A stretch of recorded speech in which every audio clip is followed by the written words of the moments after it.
and the LGD now, which makes everyone happy. We've got Y and Faith Bian. Yep. Yeah. That's very good.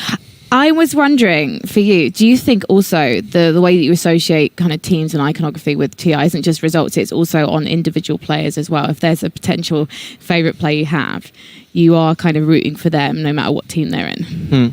We can't be biased, so, we got to find the balance, but deep down inside, for whatever reason, you just love one team or a player. For me personally, I just love Young 11. He's one of my favorite offlaners. As I said the other day, the way he plays Dota just makes me happy. I like that style. I think that sometimes when you can a team that plays as a unit, or like the OG sold the idea of friendship, right? I think Wings was a lot like that as well, where there were some players stood out more than others, but the team stood out, right? So that's a very special feeling, because at the end of the day, we're not an individual game. And when OG wins 2 TI back-to-back, they talk about the idea of friendship. They're always like, oh no, we're going to pull through because we trust in each other. That to me is the most beautiful storyline. Just having that mental fortitude is very important, but also cracking the game and figuring out what works the best at the current TI. That's the Wings story, and I believe that's the OG story as well. Well, we are going to be going to the stage in about 20 seconds' time. So if there are 2 players to watch in this particular matchup from either side, Lizard, give us a preview. Who should we be looking at? Oof. Got 5 Hobson seconds. and Toronto, Tokyo. I love it. That's why we pay him the big bucks. Ladies and gentlemen, day 4 is underway.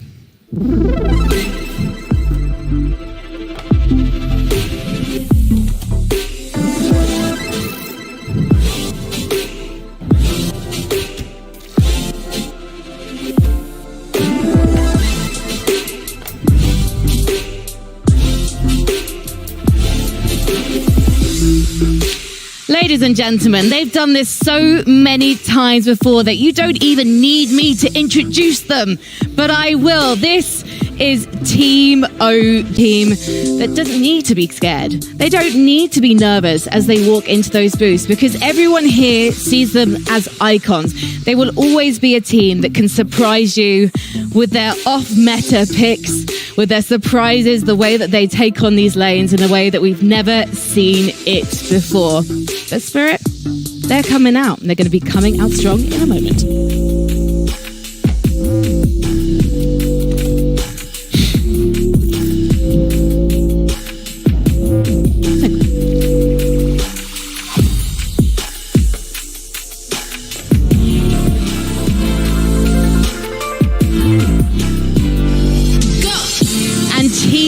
Spirit are here, and they have shown an ability to stun their opponents into submission and also keep that pace varied in their run here at the main event of TI, even managing to take a map off IG earlier this week.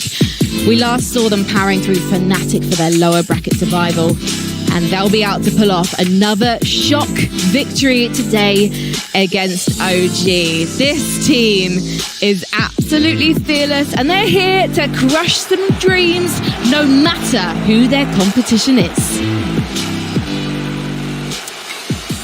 So our teams are getting into position, and again, both teams looking like they have no nerves. They're just focused on themselves and focused on what they need to do today. And I'd love to talk a bit about Spirit first, because when you look at them on paper, they're the underdogs going into this. And in some ways, there are some similarities between these two teams, Abo.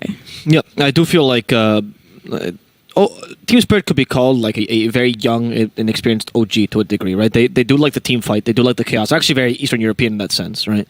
I think that where they differ mainly is the experience, and this leads to OG being a very diverse team, especially in their drafting and their strategies, and Team Spirit sticking more to their guns, which actually reminds you a bit of the OG that won the majors, if you look at their strategies then. Well, let's take a look at some of OG's tournament averages, just to kind of give you guys an idea of what we're talking about here. They don't actually have necessarily as high an average as you might expect, but sometimes that seems to be to do with the fact that OG, they don't necessarily care about results that aren't TI. I don't know if you'd agree with that, Lizard? Yeah, that's 100% true. They had a couple of really good major runs at the early stages of the team, but after that, all that mattered was TI. The previous DPC seasons, they would pretty much skip the complete early part and just speed run into the qualifier and go to the TI. And not a lot has changed here.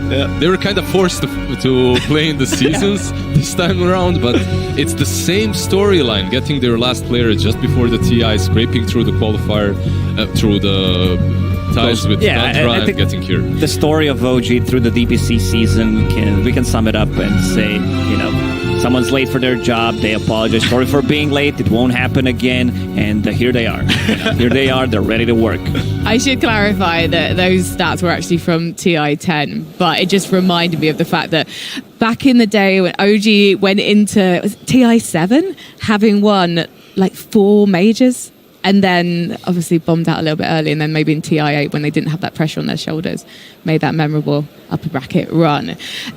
But I do wonder if they are going to get a little bit tripped up here by the play style of Team Spirit, because Team Spirit, they're not a team that's going to show any fear or respect to their opponents today. They will not. There's something completely different about the new generation of Eastern European players in a way that they're not necessarily listening to advices of the old school players. They don't care about what happened the past. Okay, we can respect you, but this is our time. We're going with our style, and if it's wrong or right, it doesn't matter. We'll keep it at it until the end. They'll keep their own style, and they will learn from their mistakes. This is what I like about the Eastern European teams. As we've seen in their interviews, Virtus Pro talked about it. Team Spirit, they have a bit more experience coming out from their position 5. Miposhka, and of course, Silent, the old school, even the Dota 1 player that brings a ton of experience and knowledge from the game. Like the most successful teams in Dota were always the ones that had a bit of a mix with the old school guard and the new talent. I remember a long time ago when I was coaching some of the players, I remember telling them, there was preparing for a strong team, I was saying, oh, he's very scary on this hero. And then one player came in and was like, no, correct him. He says, no. Now you're coaching, you have to understand. You can't be a fan of these players. You can respect them, you can think that they're good on people, but you can't be a fan. You can't say that they're scary or too strong or anything like that. And I think both VP and Team Spirit emphasize that idea. They respect their opponents, but they're never scared of them. And there's an insider on the side of OG. Excuse me, there is Misha. He's now coaching OG. Just 1 year ago, he was a part of Team Spirit. It's not the same Team Spirit. None of these players are the same. But he understands Eastern Europe inside out. He's one of the best coaches that there are in the Eastern Europe scene at the moment. And he probably has a word or two to say to Notil and the boys about how Spirit will be playing. Can we actually talk about that coach change? Because that was announced quite shortly before TI that Sox, short for Shostka. Yeah, he still does, he's a secondary coach for OG still. We don't know what happened, but well, they did say that he was going to do more things with the org as a whole.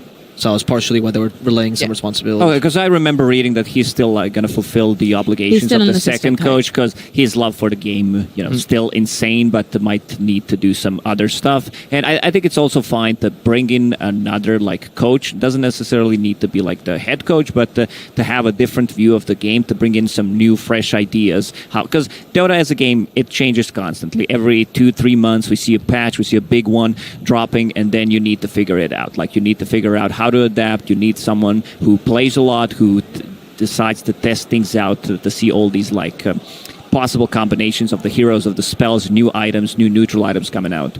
Well, as we're going to be going into the draft really soon, I'm just wondering how Spirit are going to cope with the way that OG likes to draft. Because I guess when you're looking at what they're picking, sometimes it's hard to know what is going to go where. I know that's a very simplistic way of looking at it, but, it's OG true. are the most flexible. It's 100% true. You can't know in which way OG's draft will go. You can prepare for it, but if they hit you with the flare ball, just continue doing your own thing. Focus on what you are picking and make sure that your draft fills all the necessary things that it has to. What OG picks, that's on OG. Maybe they'll take a Tinker and just completely obliterate you on that mid lane, or maybe they'll pick a Hoodwink and be 2 levels maybe behind. Maybe it will be Dawnbreaker, and then their coach, before the game starts, will say, you'll see, Thompson's crazy about this hero, and that's it. That's all he needs to say.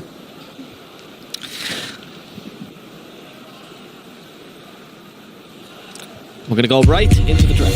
OG versus Team Spirit! Game 1.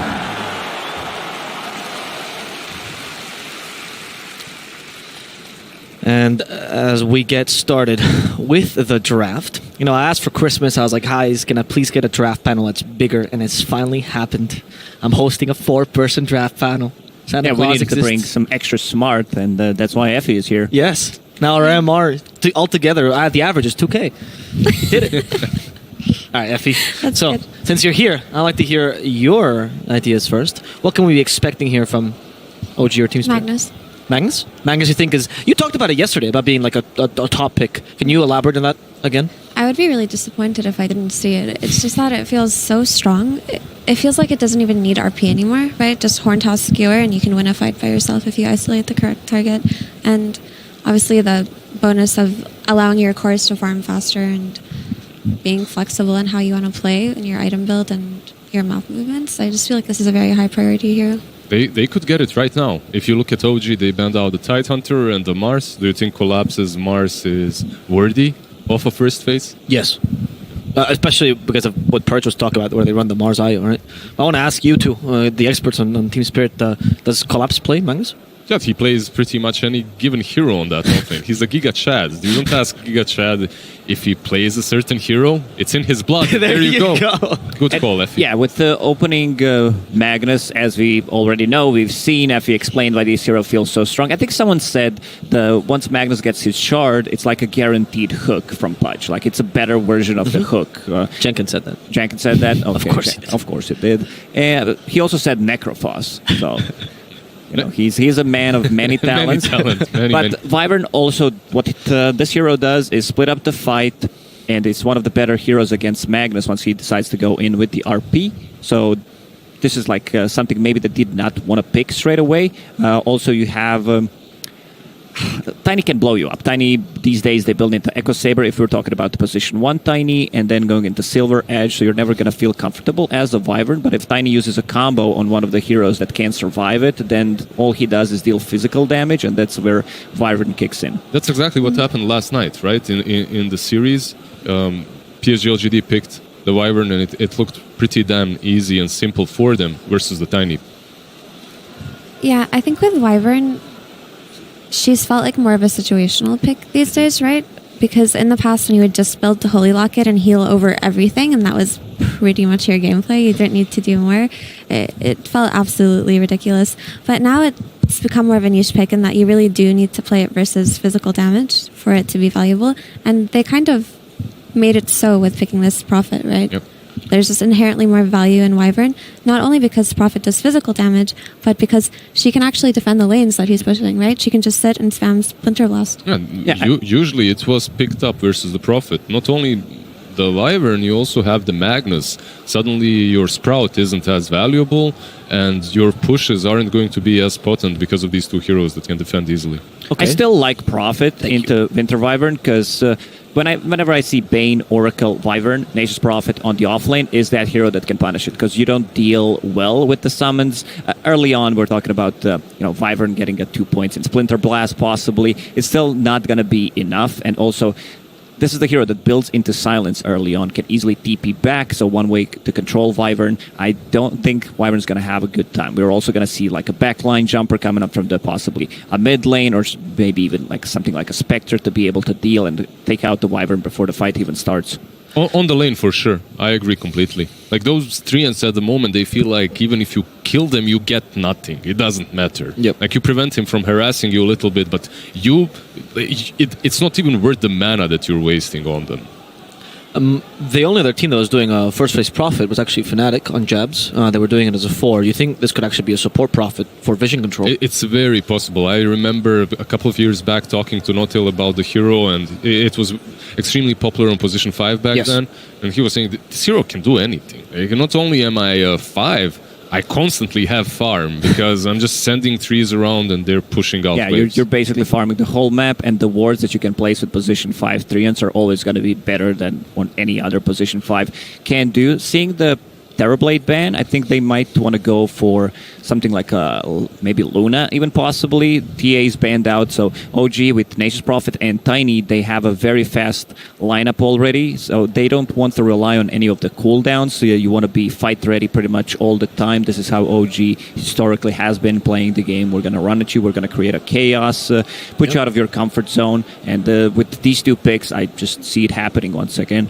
I agree that OG are definitely going to go for a tempo lineup here, because if you look at the first two that Spirit drafted, these are team fight heroes, right? And they don't have that in OG. So they just need to win the lanes and just keep running them over, because it's going to take time for Magnus to come into play as a hero. Empower is something that over time you feel it's worth in the game, but initially you do have to sit and farm on your core for a while. Yeah. And just remember that this same Magnus that we are seeing in the first phase has been flexed for the majority of the seasons, and also at this TI has been played as position 1, has been on the offlane. So there is flexibility coming into with the mag too. Maybe some mag safe lane versus Nature's Prophet is, if he's playing that offlane role or position 4, wouldn't even be that bad. But I did want to add to Mira's point though, and I hope that you can help elaborate on this, Lizard, which is that this is the point that she was making was Team Spirit's playstyle through and through. The waiting to the mid game, getting that big item timing, getting farm on Yatoro, right? So maybe they're just forcing that again. I mean, that's what they've been doing this whole TI. Yeah, I would really be unsurprised if that happened. Especially with the Magnus as well. It's very similar to the Tiny. The item timings from him come naturally. You don't truly need to wait for a lot. You're just waiting for that RP to come off cooldown. You kill the support and you continue farming with Empower. You constantly have that Echo Saber or Silver Edge to work with. Later on, Bloodthorn. It's the heroes that have a linear item progression and linear power spikes are seemingly the best at the fancy moment. words, Lizard. Dude, I studied math. This is I the know, first time I I'm used like, it. I didn't study math. What the hell is he talking Yeah, about? what is linear, Lizard? I don't It's know. like a line, it kind of goes. I'm a bit disappointed. No spikes here. Seeing Kanka banned out against Team Spirit always gets me mad, because this is Toronto Tokyo's, I'd say, one of the better heroes, and I can't use my jokes. I call him Torrento Tokyo, or whenever he goes for the rune, Toronto Tokyo. So I think he has the best name in the whole Dota scene. I agree. It's a nice name. It rolls off the tongue, I suppose. I know you want to talk about heroes, Effie, so please. Yeah, we just saw the Thunder Clockwork as a lane. There's a lot to say here. Okay, so we were talking about tempo, and while Darkseer is a slower hero, if you pair him up with something like a clock, it suddenly becomes something that just gives an Ion Shell, and he enables this support so strong, right? And if you look at Team Spirit's backline, what do they have? They have Wyvern and Lion. Both of these heroes are extremely susceptible to dying to something like a Clockwork. Although Wyvern can fly out of cogs, you can always kind of just push back and right-click her a couple of times. You don't have to. She's pretty squishy. Do you know what I mean? Listening to LOA yesterday. I believe it was Darkseer plus something else paired up, and he said the best combo with the Darkseer is the Clockwork. I believe it was Darkseer plus Earth Spirit, and then he said Clockwork, yeah, you get that level 6 early on, you put out so much pressure on the map, you get that long initiation coming out from the Clockwork, and the damage output, you can kill anyone with Ion Shell plus Clockwork. Once you get the antagonists on Darkseer as well, it's extremely difficult. Plus you have the cogs, the wall. There's just a lot of synergy between them. I would not like to be a lion in a game such as this one. One interaction that isn't praised enough, I would say, as well, Clockwork and Magnus. You can really mess up the way he wants to be playing the game. Once he RPs, you instantly hookshot afterwards, break up the fight with cogs. It can be fairly annoying to hit as a melee hero versus that. Clockwork can have a very disruptive game. I wanted to comment a little bit just on the Ember Spirit pick.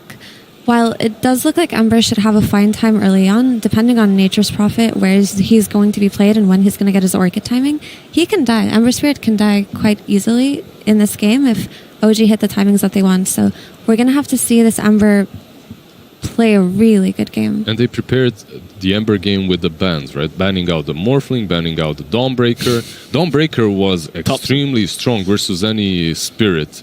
Yeah, I think top 2 heroes right now in the mid lane that just completely dominate the lane are Kanka. You can say Necro, the melee spirits we're talking about, and the Dawnbreaker does surprisingly well. And to add more to the Ember, so Ember, when he plays with Magnus, just becomes a different kind of hero, right? He becomes so much stronger. So on the other hand, to just give more fairness to this hero, is that if he doesn't lose the lane and does quite well, he can actually feed off of a couple of these heroes early on, especially if he rotates on the side. Because look at the heroes he's going to rotate with, right? He's got a Lion and a Wyvern that he can play with later on with power rune rotations. And that's something that Toronto Tokyo does very well. I like the point a lot. Like if you have December Spirit with a good laning stage, he will dominate afterwards with the Empower. But even if he doesn't have a good laning stage, you can constantly hunt the Nature's Prophet. And we've seen a lot of Embers at this tournament struggle a little bit, but then it doesn't truly matter. As long as you hit that 6, you get one good rune, suddenly your whole mid-game opens up. Now we see the last pick from OG, and it's going to be a Void Spirit, so nothing too crazy. We are going to see no Tills NP, though, that we talked about. Nothing too crazy, but Aghanims on Darkseer is just so high value in this game. Putting Iron Shell on Clockwork, on Void Spirit, it just feels good. Okay. What do you think of this now that we see the whole draft? Right, it seems like honestly pretty solid draft. Yeah, it looks like a classic OG draft because you need to have like some kind of tower damage. Nature's Prophet provides you with that. That's going to be a tiny, a bit more global presence as well. Clockwork with the hook shot, Darkseer surging people in, Nature's Prophet with the TP. So long range initiation from OG. The backlines from Team Spirit will need to be really careful. Now they're looking for something that they can pair up Magnus with, something that is, I'd say, not... they need basically a BKB type of a carry, maybe the one that builds it early on, because you will have Empower coming up from the mag. And they banned out a lot of them. Also, just having this Darkseer kind of counterpicks a lot of Yatoro's hero pool, right? He loves to play as illusion carries, and Darkseer loves to play versus illusion carries, so... He still has the Sven, I believe? Sven is still in the pool, that's correct. Which is a special hero that loves playing. But there's just so much control for you. Darkseer, Clockwork, Nature's Prophet. They go with the Void. Okay, we haven't seen this man in a really long time. There's not a ton of damage in the Chronosphere itself, but it gives you some more catch. For sure, but I just want to comment that Void and Magnus actually feels quite nice because Void can function as a pseudo anti-mage, just time walking between camp and camp. So he actually takes advantage of this Empower faster than a lot of other carries. But if you look at Spirit's team fight, it is overwhelming, right? So the question is, as usual, can they play the macro game and stall long enough for them to be able to just fight comfortably without getting run over by OG's snowball potential? The way OG plays is we're going to run at you, and there are a lot of long cooldowns on Team Spirit. So in between, when those abilities are not ready, OG will go for the plays, because all they need is hookshot pretty much to start the fight, and that will be available. Saksa on the Clockwork has been impressive throughout both seasons, and I'm really looking forward to it.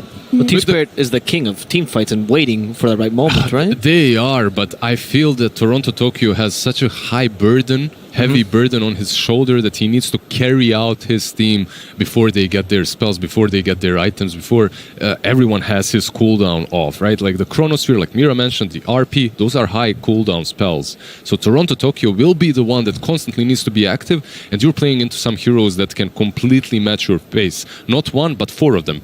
Even the Tiny, I would say.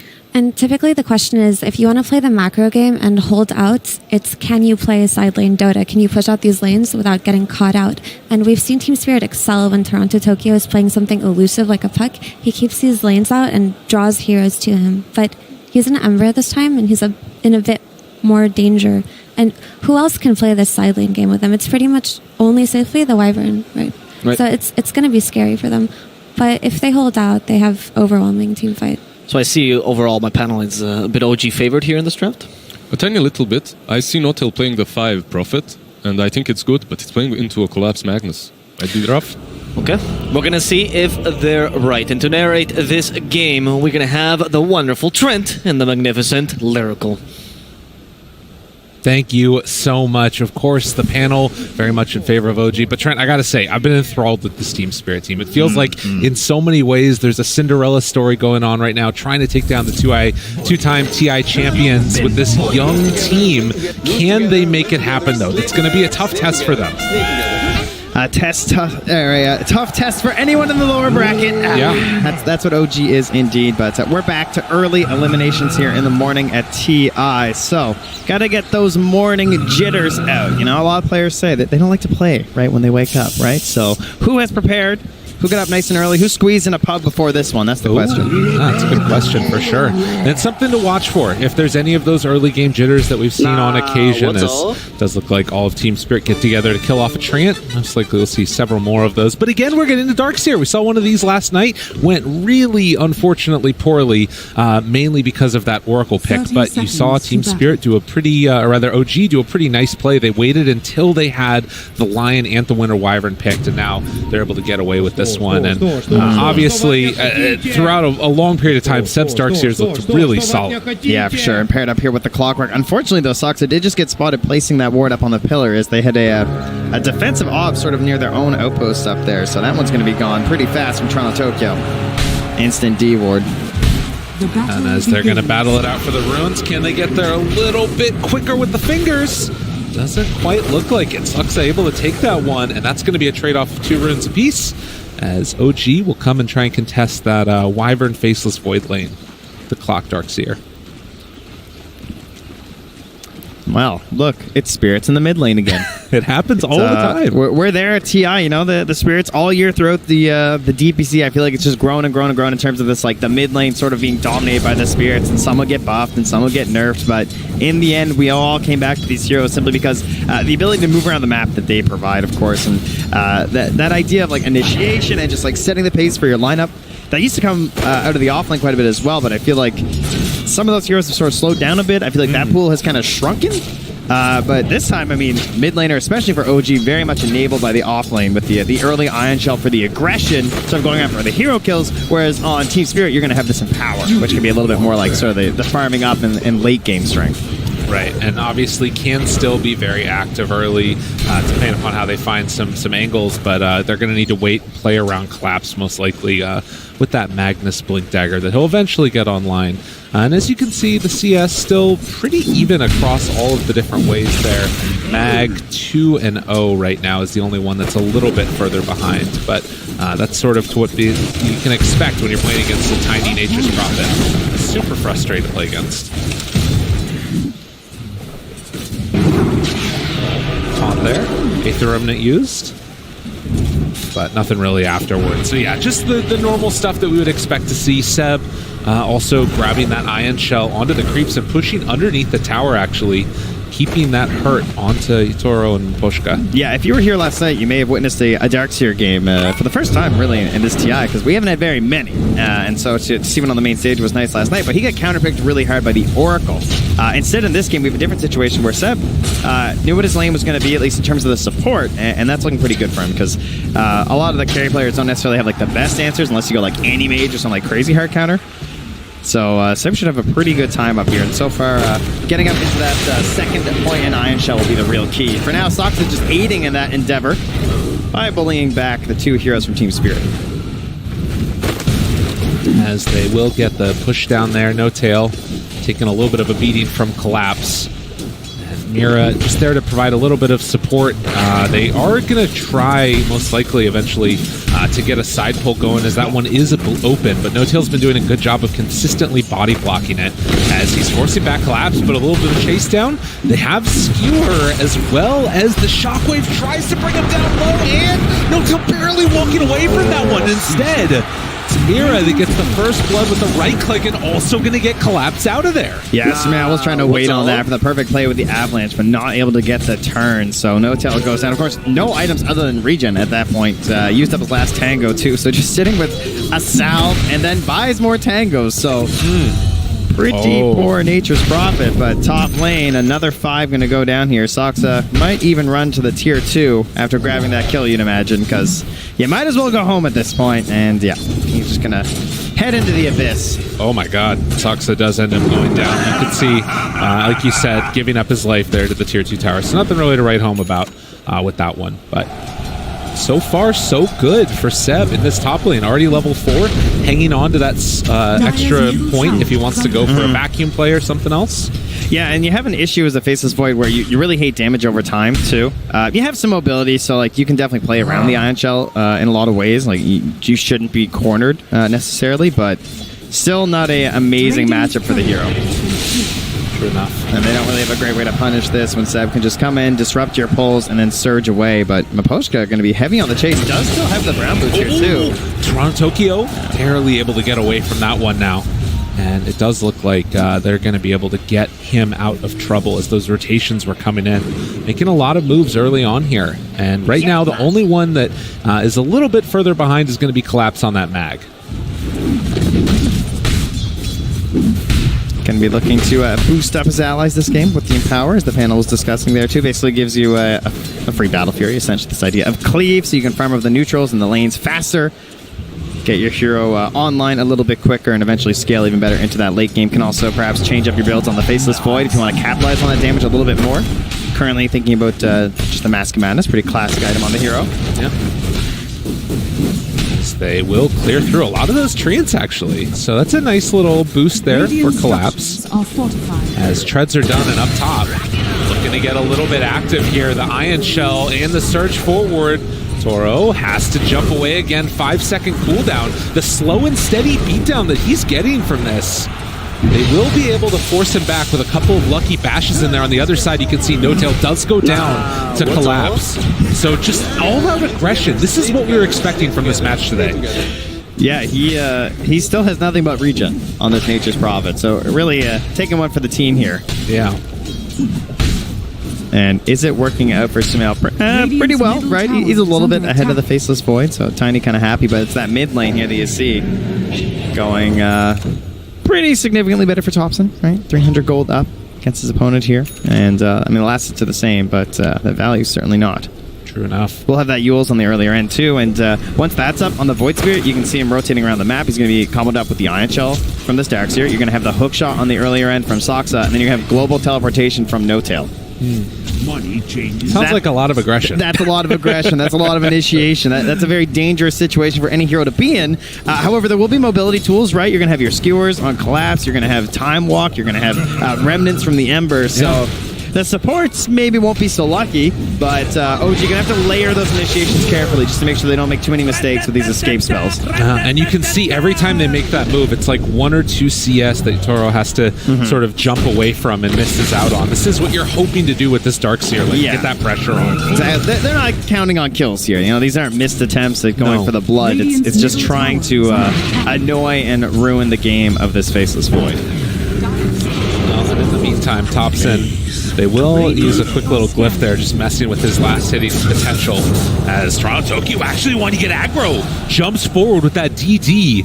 It's going to force Thompson back. Not bad at all for Team Spirit, who again are keeping it even through this early laning stage. Yeah, one of the benefits of the Winter Wyvern too versus the Nature's Prophet, as well as that Darkseer, is that you're going to have this ability to try and like hold the towers a little bit longer when they just sort of have this never-ending split push from Ion Shells and trees just running down lanes. So some benefits from Miposhka. And of course, if they want to shove those lanes in a little bit deep, Mira would also be very happy to pick up some of that earlier farm on the line to try and get to that Blink Dagger. Yeah, that would be great for them. I think that like sort of solid initiation. Obviously, Toronto Tokyo is really good at it with the Ember, but can be that extra value that's added in.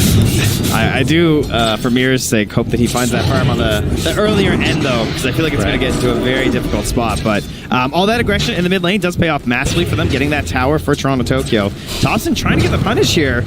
Not going to be able to get a kill. And Toronto Tokyo, of course, with a very healthy tower.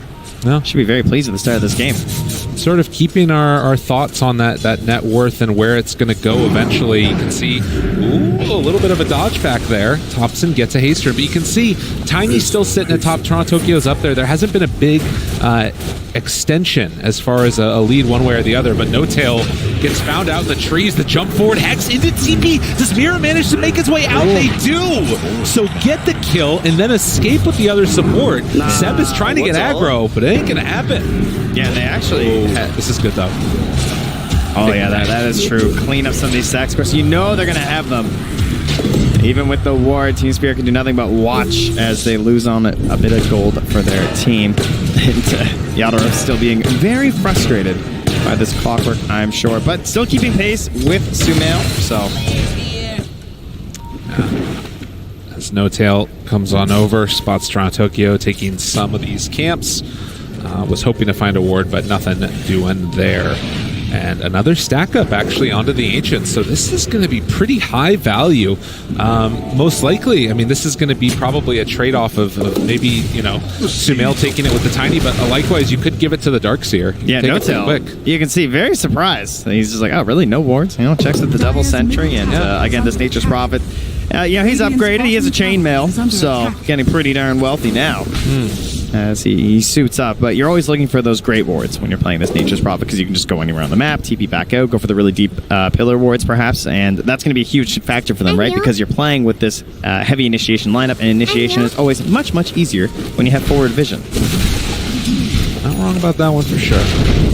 Mask of Madness done now. Trying to get some aggro. Thought about going for the Chrono there. But calls off the charge. And you can see that they're just going to leave him alone to continue to farm up top. So Faceless Void definitely looking to get a good start to this one. Sin's expectation. See if that continues on.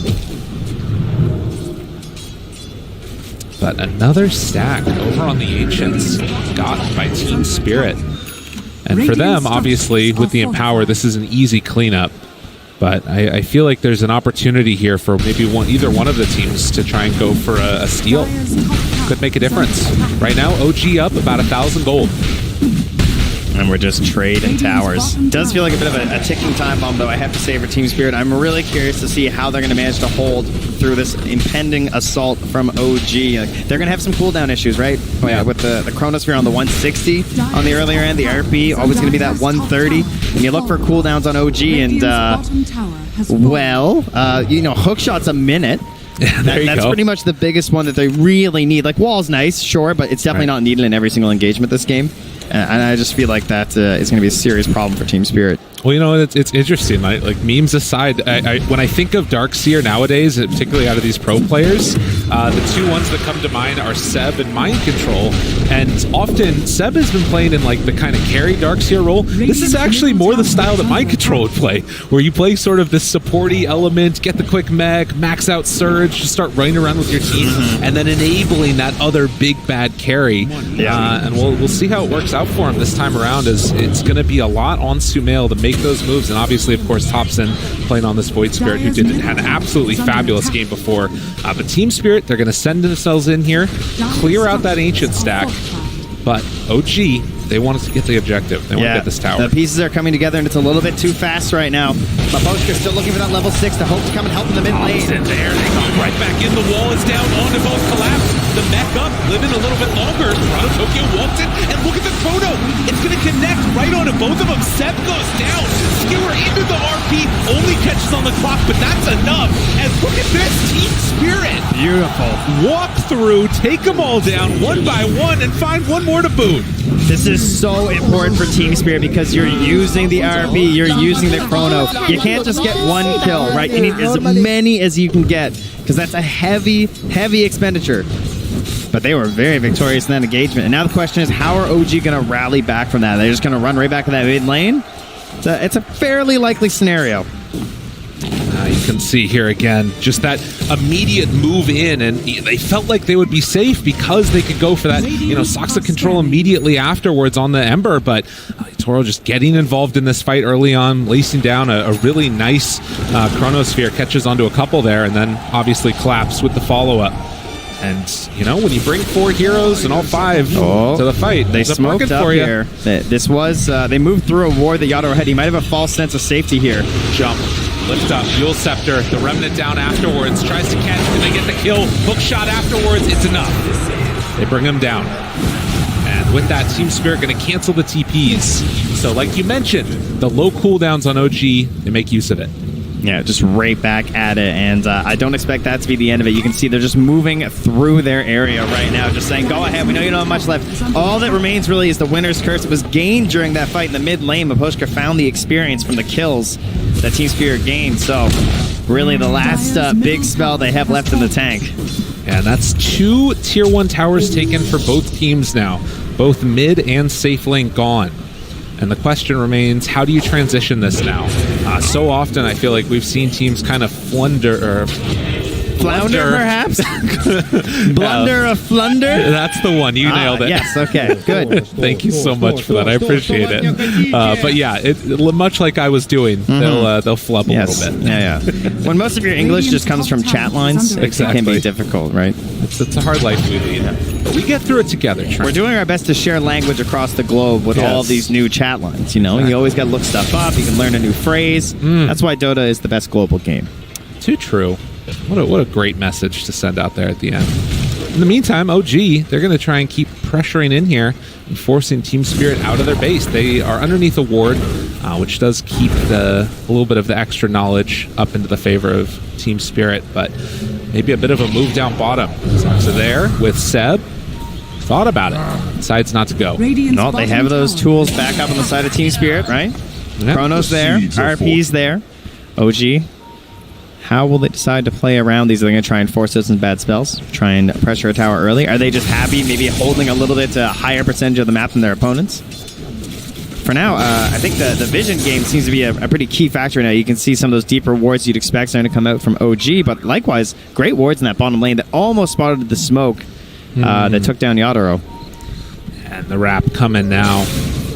He's going to see if he can get on the board and find himself a kill, but no tail out Those away. treants, dude. They're just going in through there. They kind of spot what's happening. It's really good. Impressive stuff. And then the TP out afterwards. Team Spirit, now 2,000 gold down. Gonna have to try and deal with this as Mira is getting closer and closer to that Blink Dagger, and it feels like OG are comfortable with the state of the game, at least until they get those next item timings. Yeah, that Shadow Blade out on the Tiny could open up some new exploration options. But there are Ob Sentry combos as well on the side of Team Spirit's map, so could go poorly for them. Sumil steps in the wrong spot. They're coming over with these treants to try and... we'll see if they try and block out the Ancients after they get the kills here. Yeah, they walk in and immediately Toro goes for the kill on those Ancients afterwards. Toronto Tokyo thought about going for the haste. Soxa there already to interrupt. Again, economic damage where they can on OG.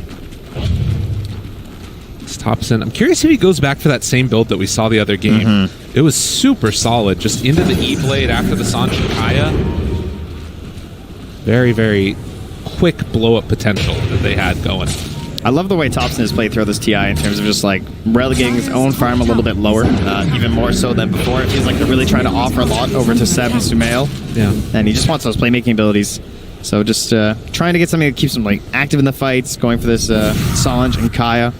Not too worried about the next like massive item, just wants to be always there for the team. And right now, a big line drawn here from Mira. They want to go the whole way up top, perhaps hoping that someone's going to try and go for their Ember. Trying to bait his Remnant in here. Oh, good job there. Gets on in with the Treant to block that camp again. Team Spirit having to deal with that. Thompson maybe in some trouble if they spot him. Oh, instead they're going to go for no-tail. Mira gets the Hex off and caught by the Remnant, and then afterwards they got the Winner's Curse. Stun comes out afterwards. The full control finger of death, and dead. That was a long setup there from Team Spirit, just like waiting and waiting, trying to bait out Toronto Tokyo, and then sort of just kicks off because no-tail got a little bit too close. But best thing right there is that you're taking out a core hero on OG without the big spells. Very good sign for Team Spirit. The later this thing goes, game should get a little bit easier for them. Those big spells becoming more and more valuable as we progress. The RP, the Chronosphere, right? Some items, of course, not going to help you versus those. Even when Sumail gets his big BKB out. But mind you, his HP, even, Magic Immune or not, he is going to be a beast in this game. Not a lot of very tanky heroes in this match compared to Sumail. Well, and it's so interesting, right? Like, we think back to the matchup that we saw right before this series with Spirit. It was against Fnatic, and we saw very similar things, right? Nature's Prophet, Jabs, was blocking out camps. They had an Ember Spirit on Team Spirit. Again, able to play very much together. The big difference is there's no Luna this time. They don't have that tower hitter. So we'll have to watch if Team Spirit can keep the action going and then, potentially make a comeback happen right now, because OG, they're in the lead. But Will they be able to find another pickoff? They do. Soxa goes down. Yeah, I actually feel great about Team Spirit's game right now. I think that getting Mira to this Blink Dagger without losing too much of their like towers and everything across the map is incredible. Like I'm really surprised that OG didn't try and push it a little bit further. They might have just been a bit hesitant because they couldn't quite get like the best early farm on the heroes they wanted, or maybe they just don't feel that pressure. And they're just happy getting Sumail up to his BKB. That might just be the case. They don't want to make any big risks. Right. But I think there was a chance that Team Spirit could be in a much worse spot. Right, it's interesting, right? Because like there's still that slight lead, but it's not a full item differential yet that's existing, with the exception of Sumail, and he's the one that's definitely having a very good game done with the Shadow Blade, the Echo Saber, and at this point, just about to get to 2 components of that BKB. So it'll be something to watch for. I mean, Toronto Tokyo is going to be in that BKB pretty soon. Nearly has it done. So a lot of pressure on pretty much just Soxa, honestly, to find that big play onto the Ember to get the chain stuns going, see if they can catch before that BKB, but they're going to get the catch onto Seb. Uses the Greaves, though. Oh, tries to get out, but they're going to commit the chrono for this one, and that's going to turn into a full kill. As Seb goes down, Yadoro finds the finish. So a big ulti committed for that, but they get a core hero.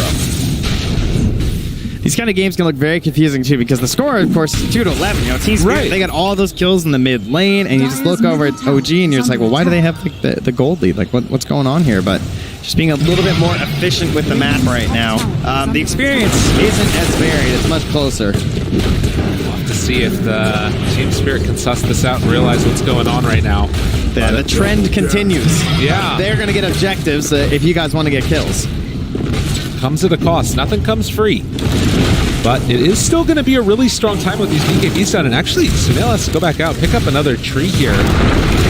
Team Spirit have to imagine that something is going on, whether or not they realize that it's Roche or not. But starting to drop down bit by bit. Thompson going to come in and help finish this one off with the TD. Team Spirit not looking to contest at the moment. And with that, Aegis onto the Tiny.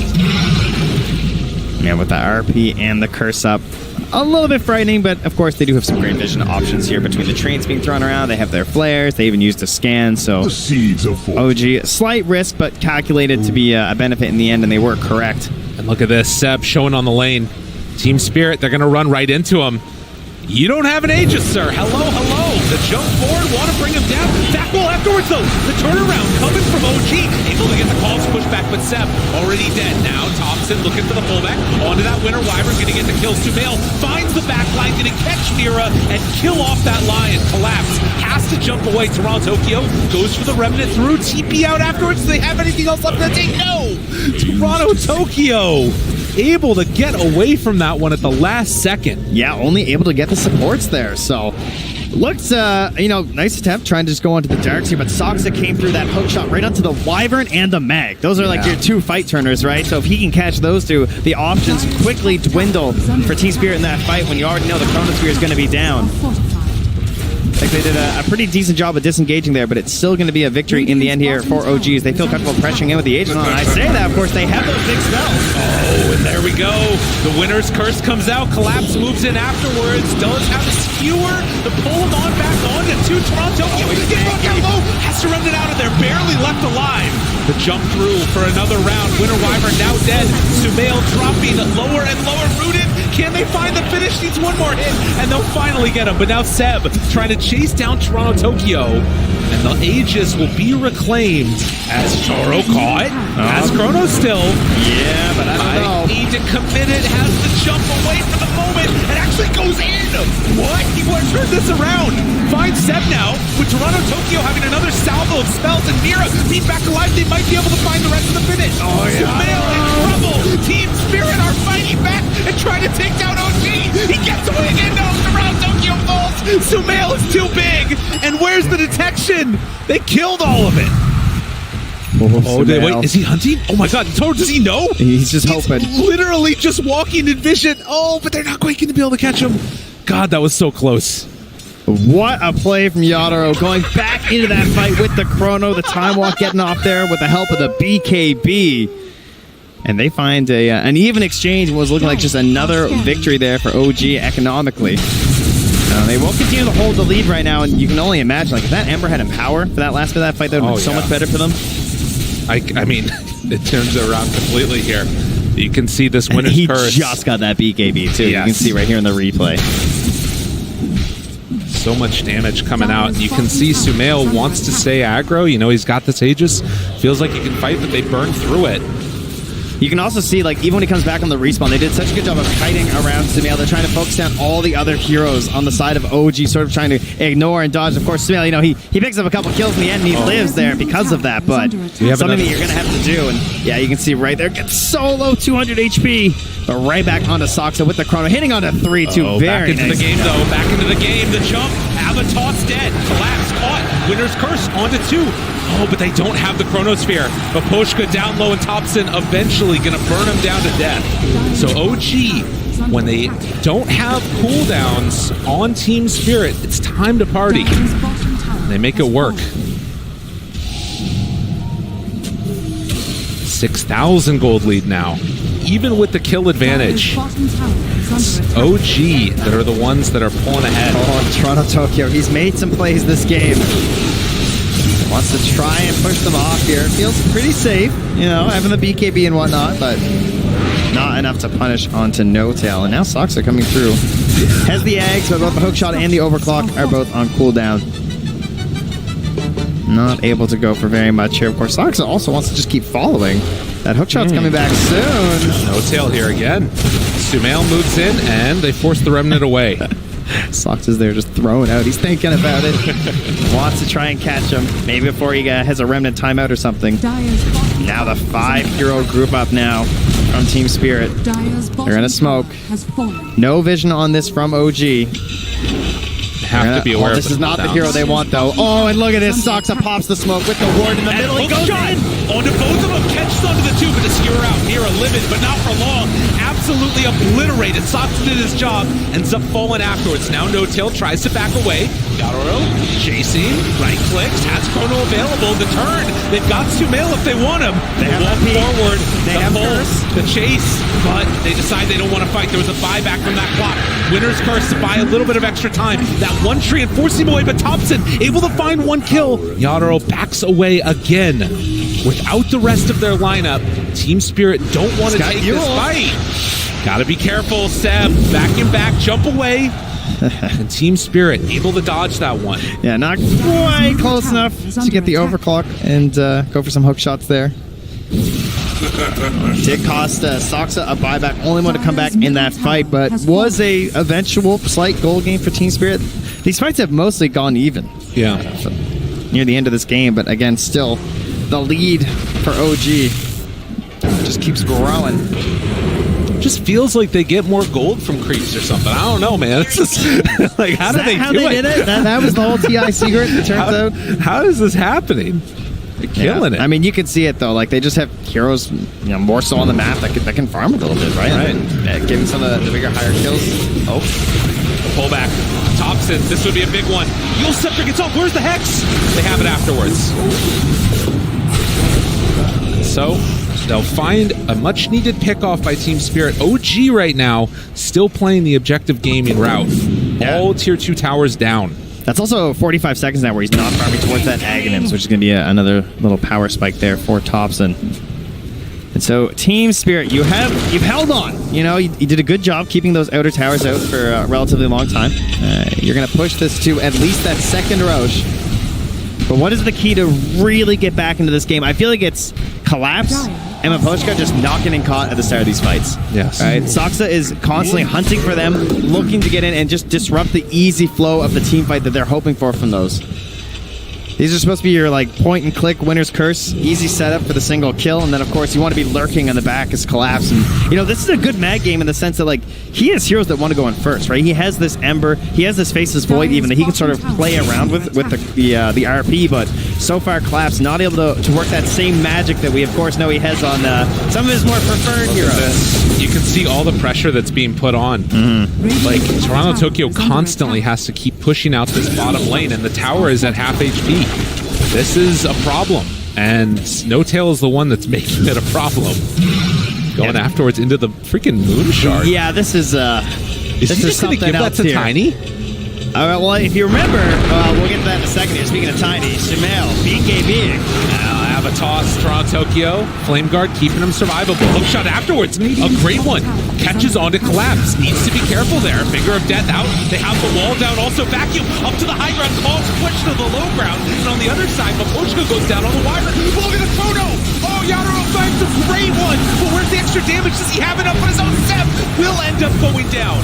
So they find that one kill. The buyback afterwards has to jump away. Oh, and the Sprout start. RP gets on the boat. Do they have the damage? They need the power, but it's not quite there. They take down No-Tail. Now trying to find Sumail. Seb in the area. They throw the Ion Shell. Still looking for that slow, the chase. Toronto Tokyo on the other side. Found another one. Avatar's vacuum. Sumail! He did it to him. The tree to finish it. It looked so good. Thompson gives him the tip. 8,000 damage from Sumail. Lifting the team, throwing him on his back. Call him Tiny. He's looking pretty big in this one. Unreal. That's the thing. You chase this Tiny. You think you're going to get him. He's down so low, almost dead. And in the end, it just wasn't enough. The Avatos combo too strong. Man. Can see now the fight breaking out afterwards. Toronto Tokyo focused the rest. How is Soxa actually hooked on onto Collapse and Mapochka though? Yeah, it's every single engagement. It's maybe he doesn't get the kill right away, but you can see again Mapochka goes down again without the ulti because of this. Because you create this panic. And Yano did everything he could to try to save this fight, but he couldn't be salvaged. And I swear, wasn't he just dead? No, hello. He saw that stat. I think he's top 3 for deaths or something at TI time when he's up there. Around with like Puppy and everything, so this guy, he likes number 1. That's true. Got to get it. Got to get it. As you can see, the damage numbers mounting out. Right. Sumail definitely carrying the team in this regard. No-Tail.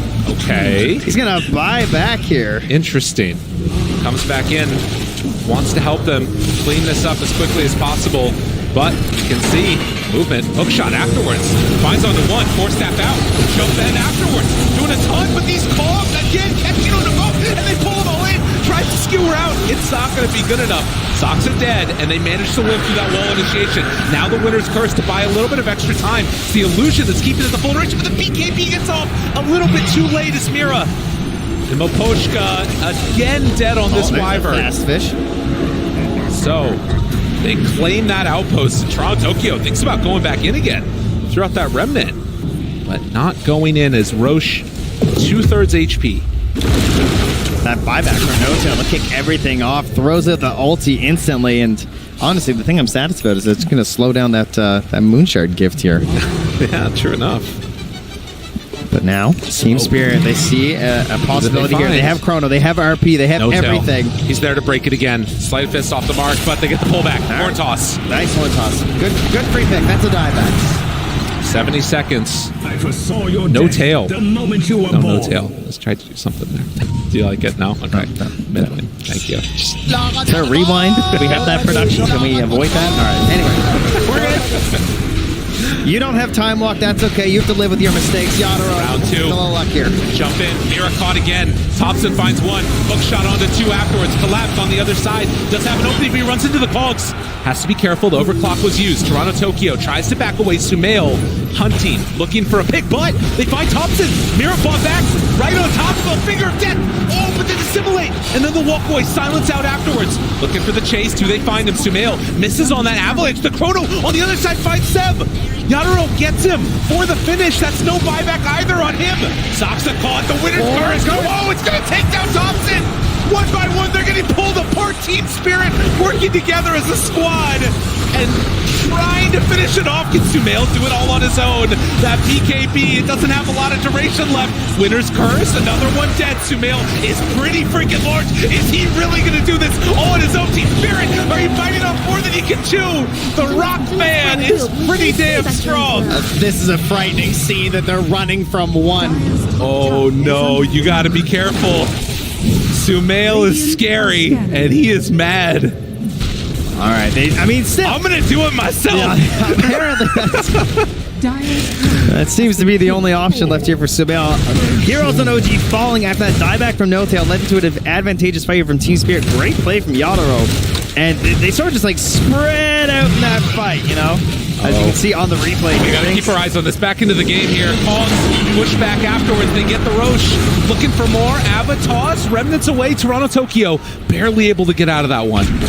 Yeah, but certainly not able to interrupt anything there. This game has no breaks. Yeah, we have the Aegis and the Shard there for Sumail. So, did he get gifted it, by the way? Yeah, so he does have the Moon Shard. So now, if you remember, OG, when IO used to have the talent that gave the Aghanim Scepter, they were one of the first teams to do that. Tiny buys the Battle Fury. Right. Sorry, the Butterfly strategy. Not a Battle Fury. That would be hype. He would buy a Butterfly, and then by the time IO got the talent, he would just suddenly have Eggs and Butterfly, and it was absolutely ridiculous. So I feel like NoTail kind of trying to do a similar thing here. Right. Where he's just like, I don't need items. I went this whole game on just regen. I'll just give a Moon Shard to my Tiny. Exactly, and now look at all this extra net worth that he's got on the Tiny. An extra 60 attack speed, some of that night vision as well. And Sumail, we've seen how strong this Tiny can be. Can he keep doing it for OG here? They're up 7k gold, has an Aegis. And how do you stop him? That's a great question. I believe it comes from this magical spell called Horn Toss. That's a pretty good one. Can they do it, though? Finger of Death afterwards if they want to use it, bringing him down low and dead once. Round 2, though. Coming back in for this one. Yatoro caught, does have the chrono, going to connect.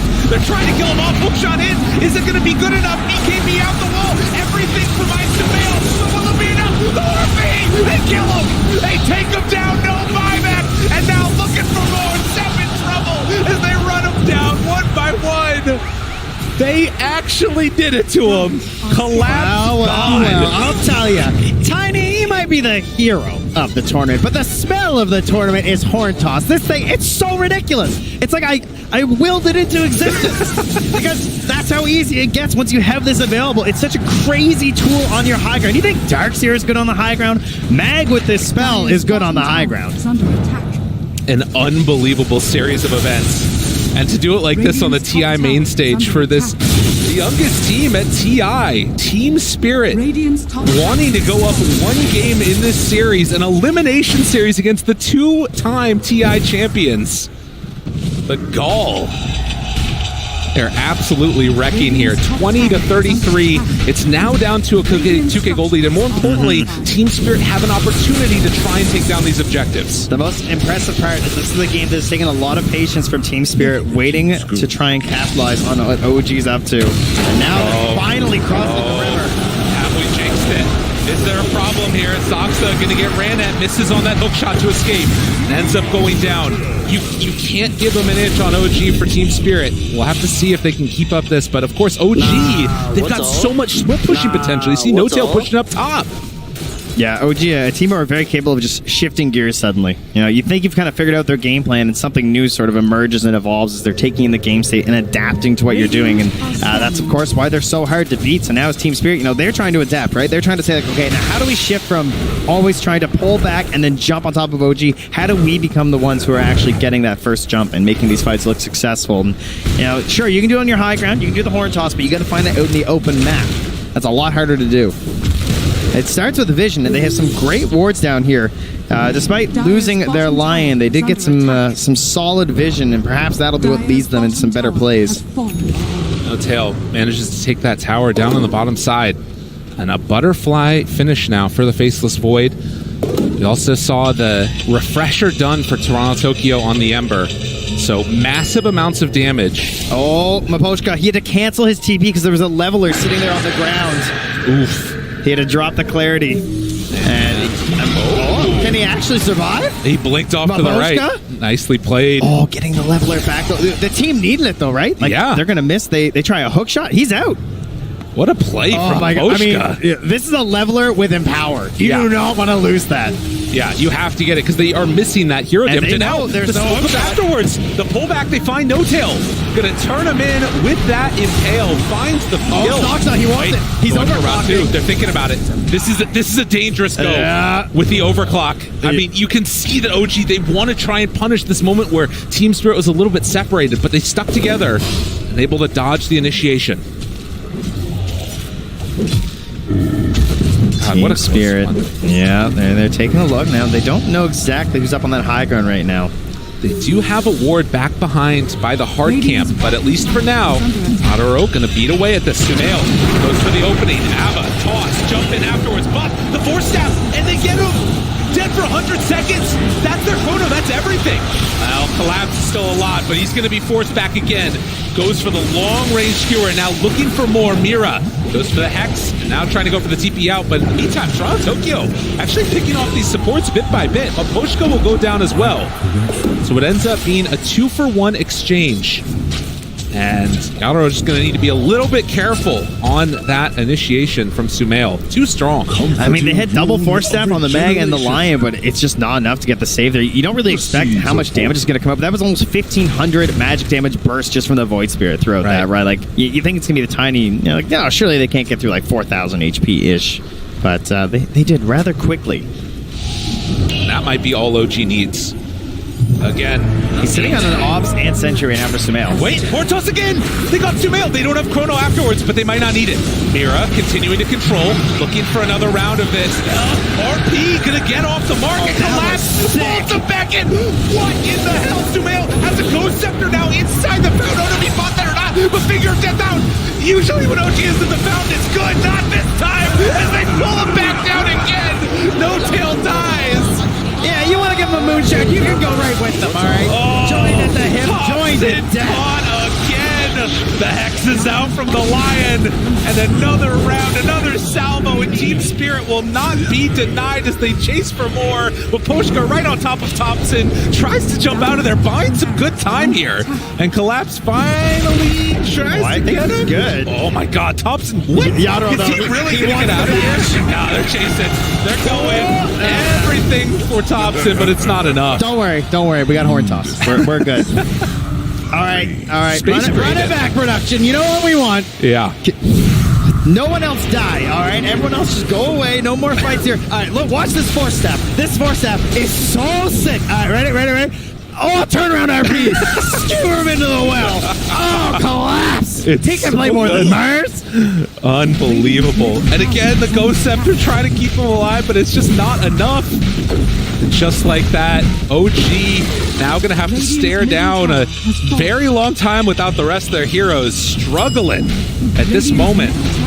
Game number 1, Team Spirit tested the champs, and now trying to take this tier 3 tower. I love this solution of how to get on the enemy side of the map. Just kill them all. Yeah. This is great. You know, wondering how do you kill them outside of your base? Well, if they keep coming to your base, well, you just keep killing them there. OG perhaps sensing that they were obviously much stronger, or they just felt like, you know, maybe we're on a bit of a clock, and they feel like it's just with a single unit, tiny as it's starting to feel like for them, that they don't have enough to take this really late. And it is starting to look that way. And Roche going to be a long spawn this time around. So Team Spirit gonna have to buy some space and time as No Tail continues the split push. This is incredibly difficult to deal with, and Toronto Tokyo, the one that's sent to clean it up each and every moment. A smoke up now from OG. Yeah, Sumail leading the charge here. Of course, still has that Ghost after he bought in the well. Yeah, might come in handy later with how Collapse is playing. Could find himself there once more, I'm sure. Yeah. Particularly if he ever gets to that refresher, because you got to imagine he's feeling after that. He's like, I would really love to have 2 of all of those. Exactly. It's not bad. And again, how many times is it, that, like, thinking about where Sumail was when they were up on that top side, pushing that tier 3 tower, he had Aegis, he had the Moon Shard transferred over, he had all the damage in the world to cleave through those buildings, and it was Collapse. The real carry, putting the team on the back. What's crazy is that right now his skewer is at 6.8 second cooldown because he's this Octarine and this Quickening Charm. So it's a very cool solution compared to the refresher, right? Because it's just going to be online far more often, obviously. Working with those big play potentials. Well, Team Spirit playing around the Roche pit. They know this is where the fight's going to take place. And since it's such a long timer, they might even have to actually go beforehand. And it looks like that's what they're going to do now. So smoke up, but somebody needs to deal with bottom. And OG continue to put this pressure on. They're doing such a good job of forcing Team Spirit's hand. Yeah, those big treants are just going to clear out that range rat. And it's dead. It's gone. And they're going for the next one. Guys, there's creeps there. Yeah. Anybody? Team Spirit Tokyo, he's trying to get there. This is some veteran stuff right here.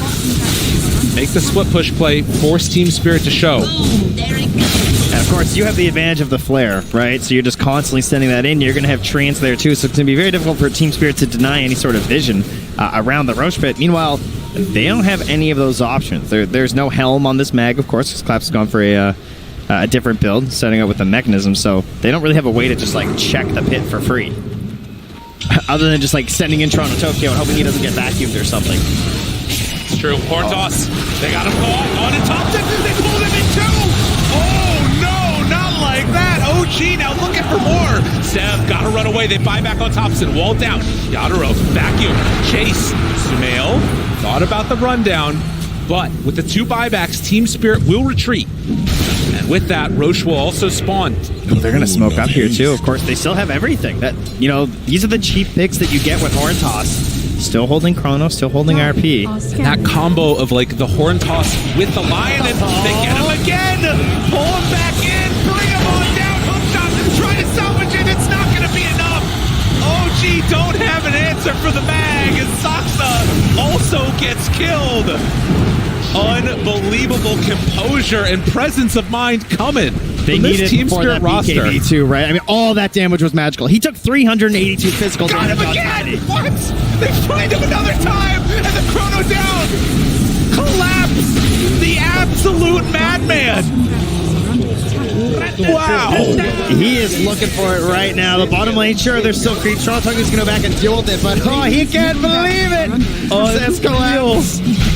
As they chase in, that's going to be melee racks down. Might go for more. I mean, they're dead for forever. The turn now, looking for the tier 4 towers potentially. Our Team Spirit just going to end this game. There's still Sumail, and he is a big, bad, mad Tiny. There, they get him. Collapse. What can this guy do? Horn toss in. Sumail wants to salvage this, and there's the winner's curse. There's no buyback. There's no help. It's Sumail versus the world, and this time it might be the world that wins as they find the finish. GG called. Team Spirit 1 game away from eliminating OG.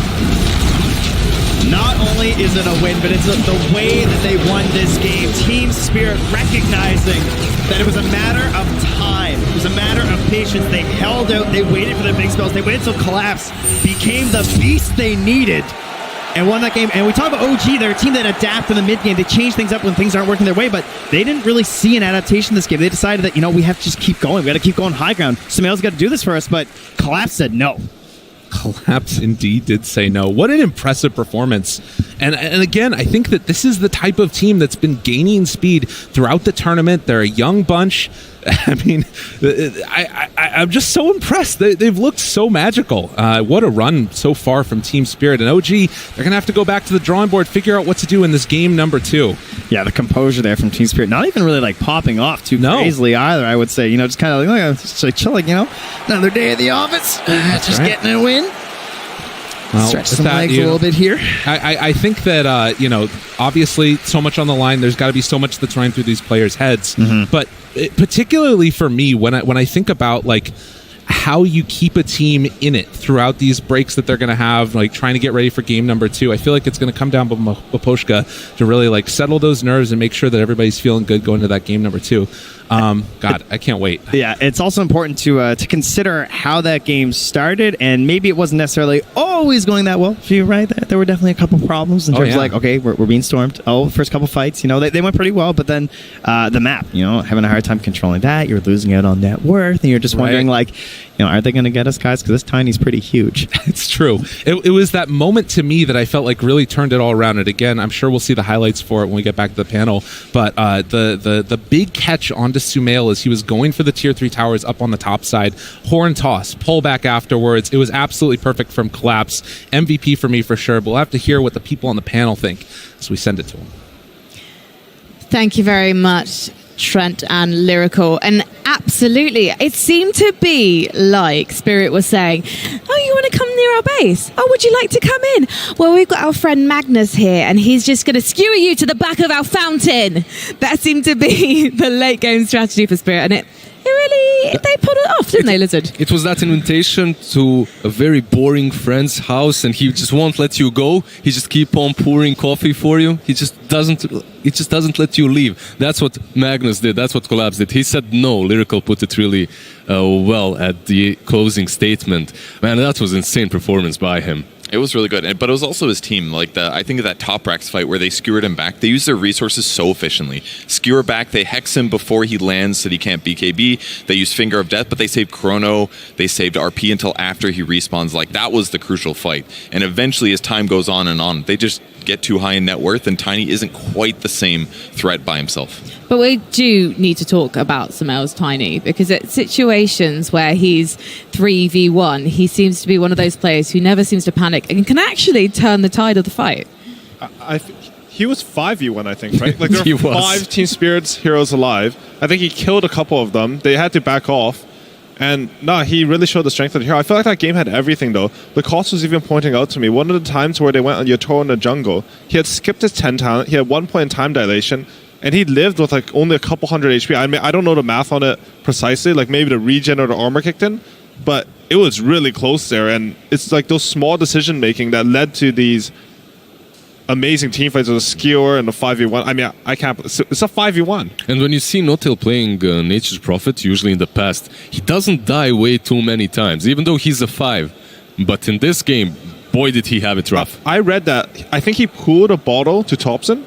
I'm not too sure if that's correct, because I was on the bus transiting here.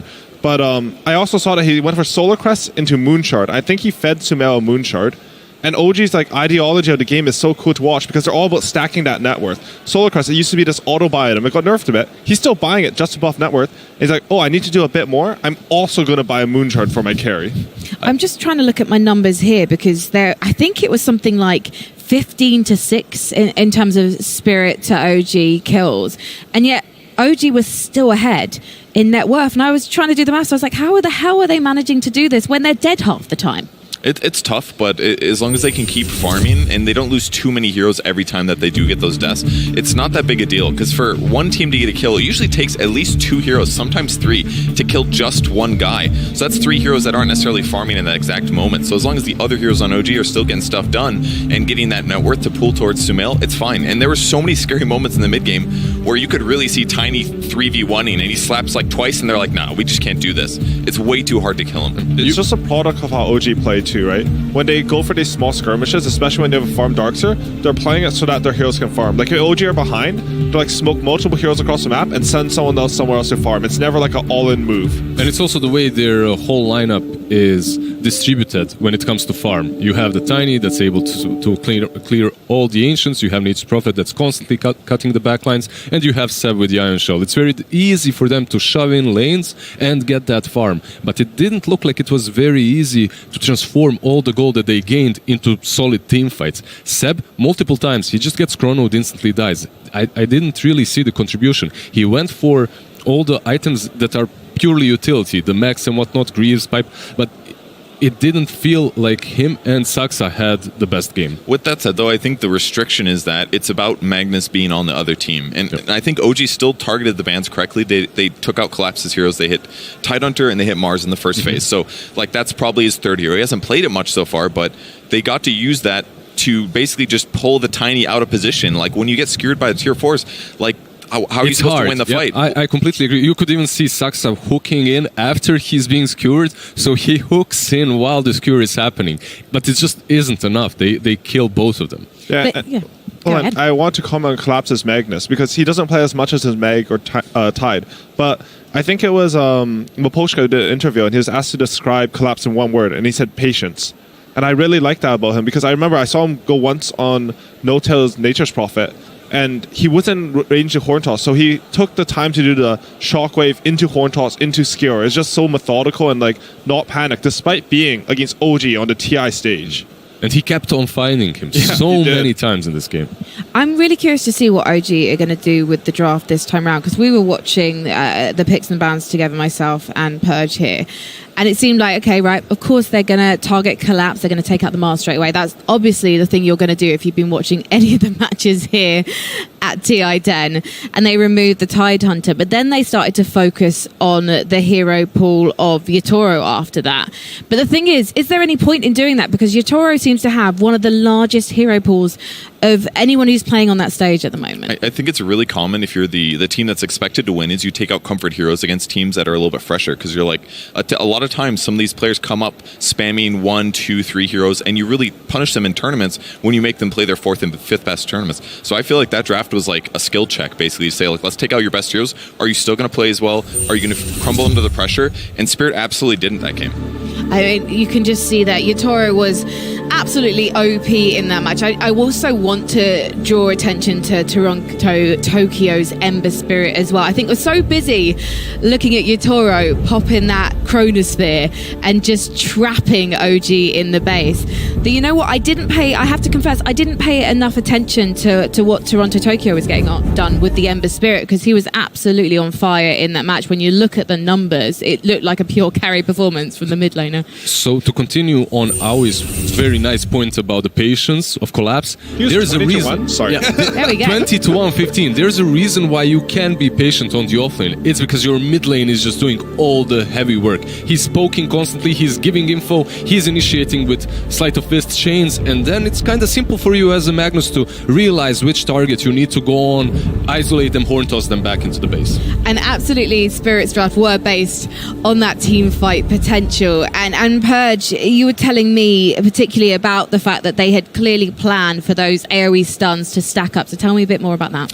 Yeah, I mean, it's one of the issues with the game going so late is that OG's lineup was did what OG wanted to do, but the fact that they weren't able to just sit tiny in the front and destroy buildings in like 6 hits, that takes away their win condition. So on the Spirit side, they just had so many good teamfight ultimates. They have Chronosphere, they've got Mag RP, they can fish with skewers as well, and they have Winner's Curse as well to like potentially get those solo kills that happen at various points. It's just harder for OG to win teamfights. So as the game went on longer and longer, the teamfights were going to likely go towards Spirit's advantage. So it was just tough for OG that they got skewered back, because that kind of just like put them on the back foot. Honestly, though, I'm shocked that OG didn't manage to get a bigger advantage earlier. Like, if you look at their heroes, I saw Seb's Darkseer is so high net worth. Whenever you have a Darkseer like that, he should be able to carry the early tempo. I'm not too sure what happened. Like, maybe Team Spirit were just setting up too well for OG and reading all the moves, which is incredibly impressive.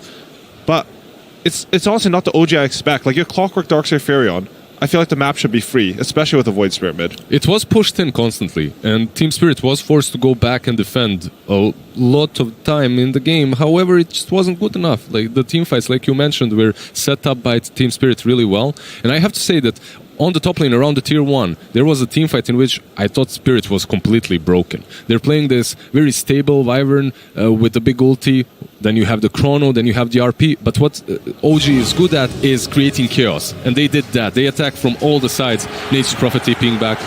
But, yep. Well, our teams are heading on stage again. They are ready to create chaos. You could see Notel backstage. He's having a little groove. Seb is turning to his players and keeping them calm and doing exactly what Seb is known for. But can they take this to a full series? Well, it's OG. And you know what? After you watch this, you'll probably be thinking, yes.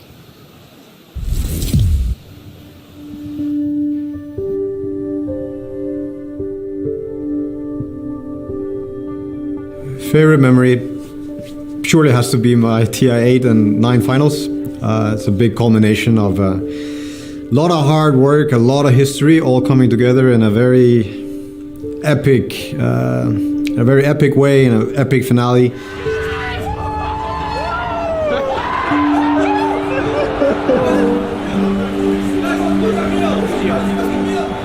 I can only pick one. I will have to go with the TI8 finals, because of the finals, how it went down.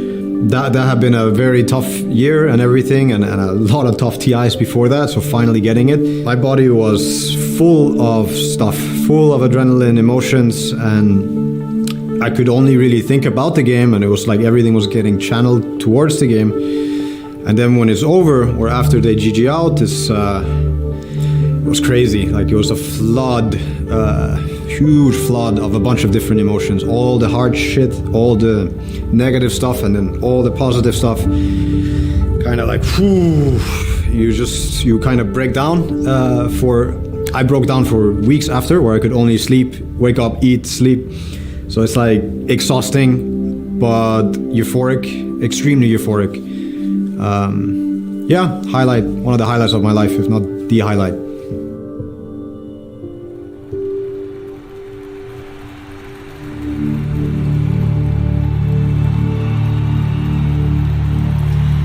I defy anyone to watch that back and then not get a little bit teary themselves whenever I see Noto talk about that. And you can see it in his face as well. He's just reliving that moment constantly. It just brings tears to the eyes. Literally, anyone just has to say TI8 to me and then I just start going. So instead, I'm not going to cry on camera. Don't worry, guys. We're going to save that until Sunday when we finally see someone lift the Aegis for the 10th time. And instead, we're going to be talking about what OG should be focusing on in this next draft, because it seems like this could be a last-ditch situation for them. Ari, what do you want to see them doing this time around? I think they should not give up on their style. Like, honestly, I was on transit here, so I didn't get to see the first part of that game, but I think they need to run at them harder. Like, I think they should double down on what OG does and play their game. I don't think that game was really a result of them. Like, it shouldn't result in them feeling like they have to do a shake-up or anything. Yep. Well, it does look like our teams do want to get straight into this match. That's an interesting one for me, because we have seen teams kind of taking their time when they get to the booth. But both of these teams are really keen to get into this fight. And this could be OG's last hurrah at the International 10. So don't miss a moment. OG versus Team Spirit. Game 2.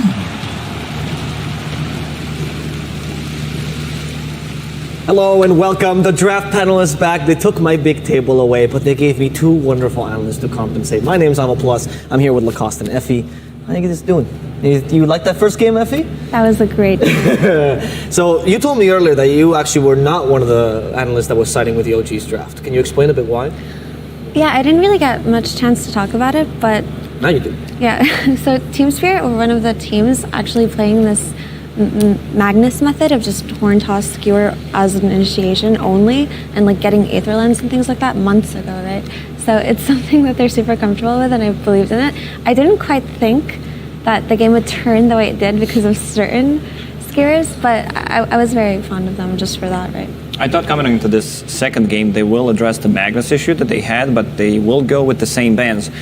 Collapse Mars, collapse Tidehunter, maybe. Let's see if they just first phase this hero. I would not be surprised if they get it for Team Spirit one more time. Yeah, what do you think they're planning on doing against this Magnus? What would be the traditional Magnus counters we could see here? I don't know what the counter is to Horn Toss, as you said, you know, because it's like an instant hook almost that puts you in a tough spot. What they did at the Tier 3 tower when they were defending the base, going for that double skewer, that was just insane. This might be the best Magnus performance I've ever seen. Yeah. Like, not necessarily the 4 or 5 man RPs, it's just his play, his understanding what needs to be done is what won them the game. Like, just the timing, the itemization, where he needs to be on the map. Everything was like 10 out of 10. He played incredibly well throughout this tournament. He's always been one of the standout players on Spirit, but my goodness did he step it up. Yeah. I really have to say. So Magnus counters traditionally, I think there's no reason to never not first phase this hero if it's in the pool, especially after the past couple of days and what we've seen the hero is capable of. But I guess traditionally the way to quote unquote counter it would be to just not to pressure it in lane and to just respect the skewer. Understand that if you're in base versus Magnus, respect the skewer potential, right? And I think OG have the same approach. They're just going to be a bit more mindful of this hero. Throughout the Dota history, sieging the high ground was always the hardest part. If you don't have enough tower damage, there's always going to be, like, these repositioning abilities have been high valued. Lately, the toss, the spear, the skewer back. Unfortunately, Pudge, not there. One of my favorite heroes, but maybe we're yet to see him. It's always tricky going for the high ground because like one misstep, one misplay could make a whole lot of a difference. If the team trusts you, which OG is known for, they are ready to back up the teammates. They go inside the base, results in 4, even a full team wipe. So exactly the same two openers from both teams, which means they're confident in how the game went along and how they're going to approach it. OG just seems like they're going to tweak a couple of things in like the overall macro of the game. Like what? What would you tweak here in the last draft? So I think laning went really bad for them last game. So maybe just either be more mindful about it or pick stronger laners, especially if you're going to play against a team fight heavy lineup, right? But the thing is what we highlighted before, you just have to be conscious of this hero's ability to turn the game around when you're in his space. And that's something you kind of forget about if you don't play against a new style of a hero as often, but eventually it does sink into the player's mind.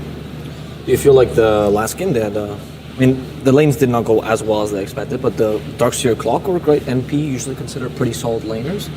Yeah, I mean, they have got the job done. These two heroes, Seb was staying at the top of the network, so I think they should be pretty okay with what they've managed to accomplish. But to go back to the previous game with Nature's Prophet, I believe he bought him the bottle, level 1, and also bought a Moonshard later on. So, you know, Sumail asked, you know, or actually, who is it? No-Tail asked how many buffs do you want, and Sumail answers yes, because he just gave him all of them, you know, going for that Solar Crest, buying the Moonshard later on.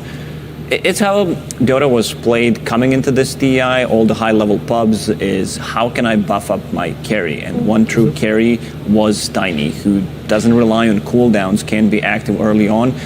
When I say early on, I mean like post 10, 12, 13-minute mark, when you get your items, when you get the Echo Saber plus Shadow Blade, because you do not want to be as active. You max out your 3 grab, of course, which means that you don't have your combo ready, and you're playing for a bit of a later timing.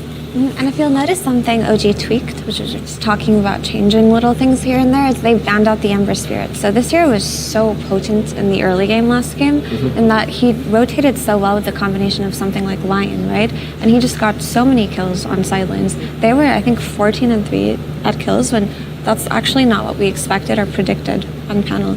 So they put respect on a hero like Ember, who can run into them early and feed off of something like a 5 Nature's Prophet. So, what are other heroes that can fulfill that role of the Ember Spirit in the mid lane? Well, typically the other spirit heroes, something like Puck as well, could be really good, and it's a Toronto Tokyo specialty. That is a Toronto Tokyo specialty. Do you think we could see his Invoker coming into play as well? We could. We could see Invoker from OG as well, because it's a very good hero. When Winter Wyvern uses his heal, then you have a pretty good setup for the combo. It's a great way to counter-initiate against Magnus RP. Even the Skewer back, and also Lion does not like to play into it. Yep.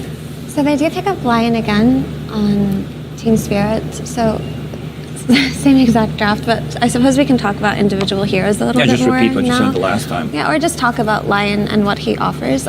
Lion in a draft is really nice, just because he kind of fills the role of hard lockdown on your team, but also it stops the possibility, or it lessens the threat of something like a Storm Spirit or a Void Spirit, right?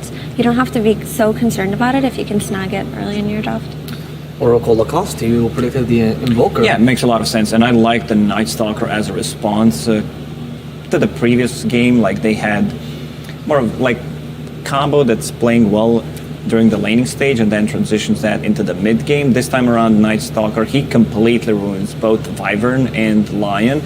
Coming into this tournament, I thought Night Stalker is going to be picked. I might be a bit biased here because I'm a huge fan of the hero. I thought he's just going to be picked every single time. No, I agree. I thought we'd see the Night Stalker a lot more, and the few times that we did see him, he did his job well. And not only does he make it hard for Lion and Wyvern, because Night Stalker is excellent at controlling these squishy supports in the back line, he can also potentially ruin this Magnus's game, because he pops his ulti, he's got this insane vision. He can see the Magnus setting up for something and just blink silence him, right? He's the type of hero is so disruptive. Does this hero fit the OG playstyle as well, of creating chaos? It does, for sure. The laning phase isn't ideal, but he can do so much for his team in this game. And there's the Spirit hero you were talking about, Effie. Will Void Spirit be very similar to last game, where he fulfills the role of just the ganker whenever there's no cooldowns? For sure. I mean, if Ember Spirit's banned, this is the next best thing, because yeah, sure, you can also go for Storm Spirit, but he's a lot easier to deal with than something like a Void or an Ember, just because he's so easily counterable, right? So we'll see Void filling the role of Ember, not as effectively, because we've seen Ember completely pop off just due to how OP his Shard and his ability to like buy BKB with something like a Magnus and just be so effective with only one item. I like how Spirit players, when I say Spirit, Void Spirit and Ember Spirit players decided to go for the shards early on. It's extra 200 damage on a Void Spirit, allows you to get extra ring, which means that you can close the gap or get out of much easier, and also if the game drags out, you get that level 25 talent, the 2 second dissimulate stun. It's insane amount of damage. Also combine that with his level 20 talent, 14% damage amplification. Makes a lot of sense that people are not just waiting for shard to drop from second Roshan, instead just buying it. For sure, and I think the strongest Void Spirit build is actually just going for Kaya Sanj, then Ags, and then Shard. That just seems really potent. But a nice thing about having a Void Spirit is he's a natural Yule's buyer. Like when you buy Yule's on Ember, it can be good, but it doesn't feel as good as having it on Void Spirit because it's the setup for his Remnant, right? And it gives him mana, which into his main stat and regen, obviously. But the reason why I bring up Yule's is because when you're playing Night Stalker, this is an item that you need to have against him. You have to Yule's him so your poor little supports can run away. And Magnus isn't going to build it, Wyvern isn't going to build it, and Lion isn't. So Void has a nice little thing he can do for his team here. Okay. So for the last picks, what pick would you like to see, or what style of pick would you like to see for OG? What are they lacking here, Lacoste? If it wasn't OG, I would say that Bane would fit pretty nicely, where you can play like position 4 Bane, but knowing OG, they're probably going to go for something more like strength-oriented, team fight-oriented, yeah, and they pick the Earthshaker in the end, so most likely they're going to stick with the roles, Nature's Prophet 5, Tiny position 1, Earthshaker 4, and Night Stalker 3. You want to give this hero farm priority. And what OG did lack last game was team fight. They didn't have some kind of blink stun. They just had the clockwork, which can function similarly, but not without being able to counter-initiate the same way that an Earthshaker does. So this rounds out a little bit better. The lanes are just not very strong, unfortunately. One reason why maybe they decided to go for Earthshaker is to stop the skewer horn toss type of a play, where you use a Fisher from long range to stop that kind of a play, and also Invoker makes a lot of sense with the Tornado. Go ahead, Effie. Just Echo Slime is a very effective tool in catching Void Spirit, because when you play against Spirit heroes, you need some kind of instant disable to catch them out, and they don't really have that outside of the Blink Night Stalker Silence, or the Toss. I want to break my role for a second because this is too exciting. For those people who have not watched Team Spirit all season, Team Spirit was the team that innovated the new way of playing Lifestealer, abusing the Infest with a low HP target and trying to like bait out fights as opposed to using the old Infest bomb. This was the only team I saw actually with success in Lifestealer during this DPC. So this is extremely exciting. If there's a team that you want to see Lifestealer on, it is Team Spirit. But now I want to move it to you, Lacoste, and tell me, what's the strength of this hero in this lineup? They have no abilities that go through magic immunity, so that's going to be good. You also have a way of saving him with the Wyvern to split up the fight, so looking like a really good Lifestealer game. What OG needs to do is, like, once your rage is down, it's going to become much easier, because OG has so much burst potential coming up from Tiny. He doesn't like to play into Night Stalker. If Night Stalker gets the good jump like once we're talking about Blink Dagger timing, so that's going to take 25-30 minutes. Overall, looks like a good Lifestealer game. I'm going to have to side with the OG one more time. Okay. Effie? I will believe in my Void Spirit. I think this Lifestealer is going to have a nice time on the lane, and I think that if Toronto-Tokyo manages to carry the early game, similarly to what he did last game, we could see... They did a switcheroo. Night Stalker's going to be played by Saksa. Yeah. So, we're going to see a similar thing. Actually, I want to elaborate on that, right? Because it's always, okay, pick the winner. I don't care about that. I want to see what the game plan is for Team Spirit, if you believe in them. What is the win condition here? So you're just going to have Toronto-Tokyo playing and trying to kill the side lanes with his supports, similar to last game. You're going to have Collapse empowering Itaro and Lifestealer, and they're just going to look for the same openings, the same plays, and try to outplay in the team fights. Whereas OG have a more run-at-you style. They want to overwhelm them early on, and they do have the security of having Seb on a Blink Initiator this time. So it's going to be a lot easier to take these fights. Well, the game is about to begin, and that means that we're going to be passing, to our wonderful casters. It's going to be Trent and Lyrical. Take it away, boys. Thank you so much, Avo. Yes, we're here. We're on the main stage again for game number 2. OG backs up against the wall. They've been in this situation before, although usually not before the grand finals. True. Fair point, fair point. Yes, this is a rather early elimination match here for OG. And Sumail, he wants some help here, asking for the crowd's applause. We'll have to see how this one goes for them. But yeah, the switch up that we're seeing there right at the end, they decide not to go for the position for Earthshaker and instead taking Soxa. No! Right off the bat, Thompson in some trouble, found. And they give the kill to the man, Toronto Tokyo, that's going to be laning against him.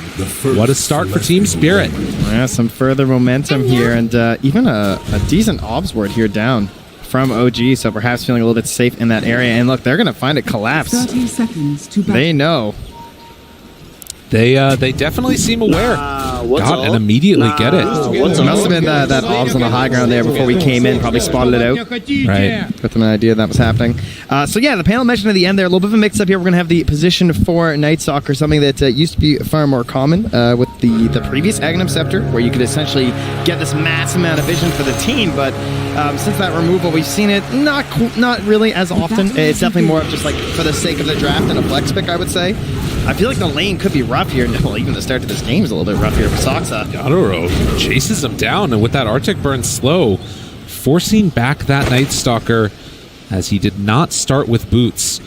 So off to a hot start for Team Spirit as they are looking to go one game away from moving on, placing much higher in this tournament than potentially a lot of people were expecting from them, and OG certainly on the back foot here.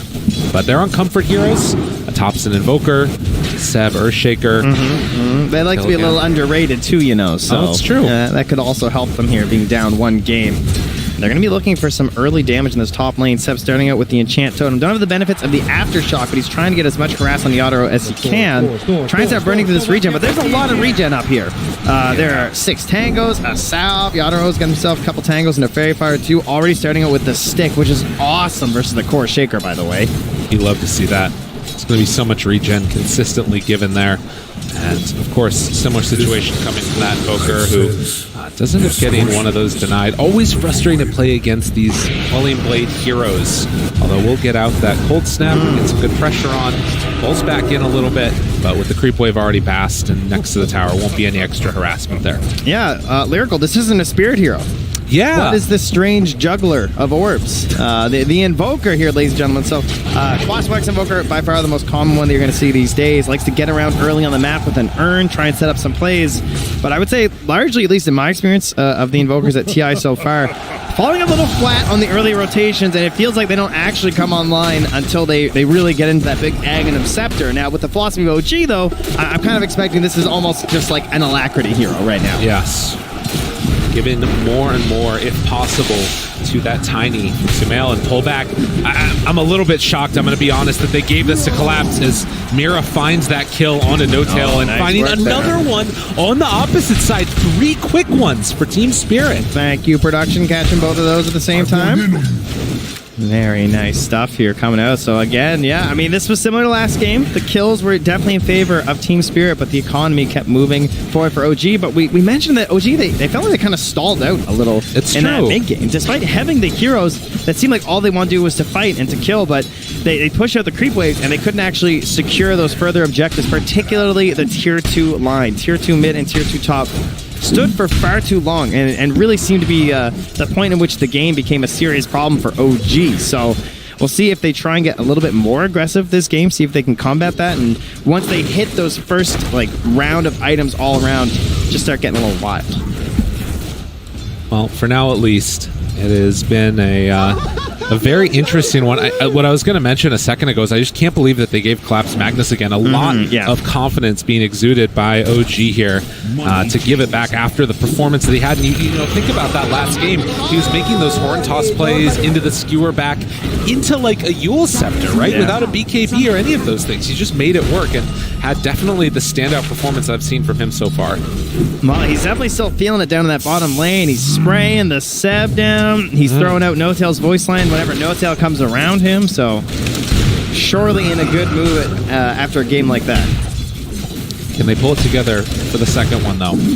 It's the big question here. Sumail so far on the Tiny 19-4 versus the 10-3. And then, of course, we saw Mira getting a good couple of last hits there as well on the line. Yes. Back by the Ancient Prophet. And just quickly up top, it happens.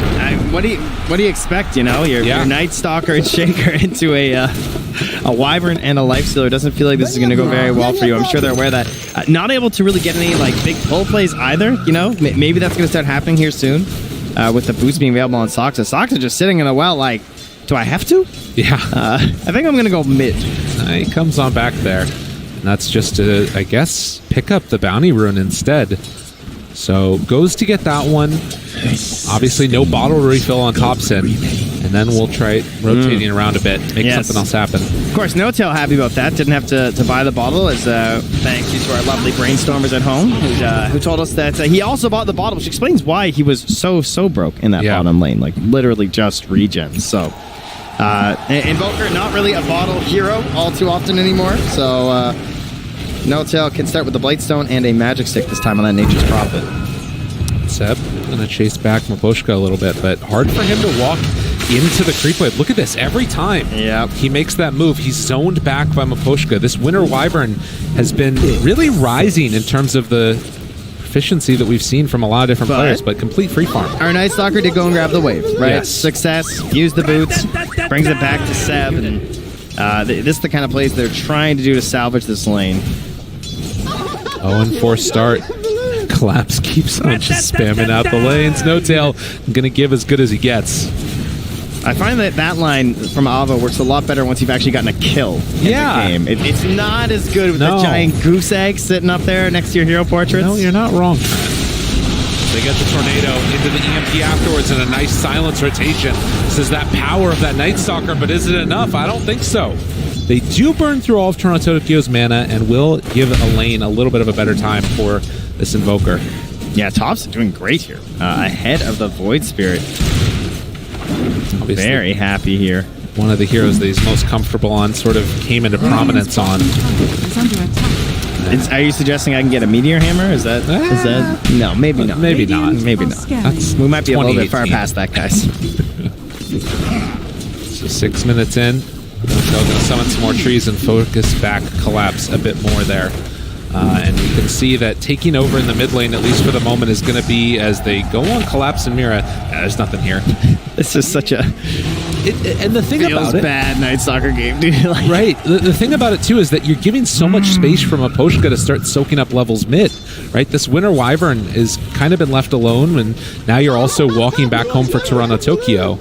So they'll have a pretty farmed Wyvern, most likely.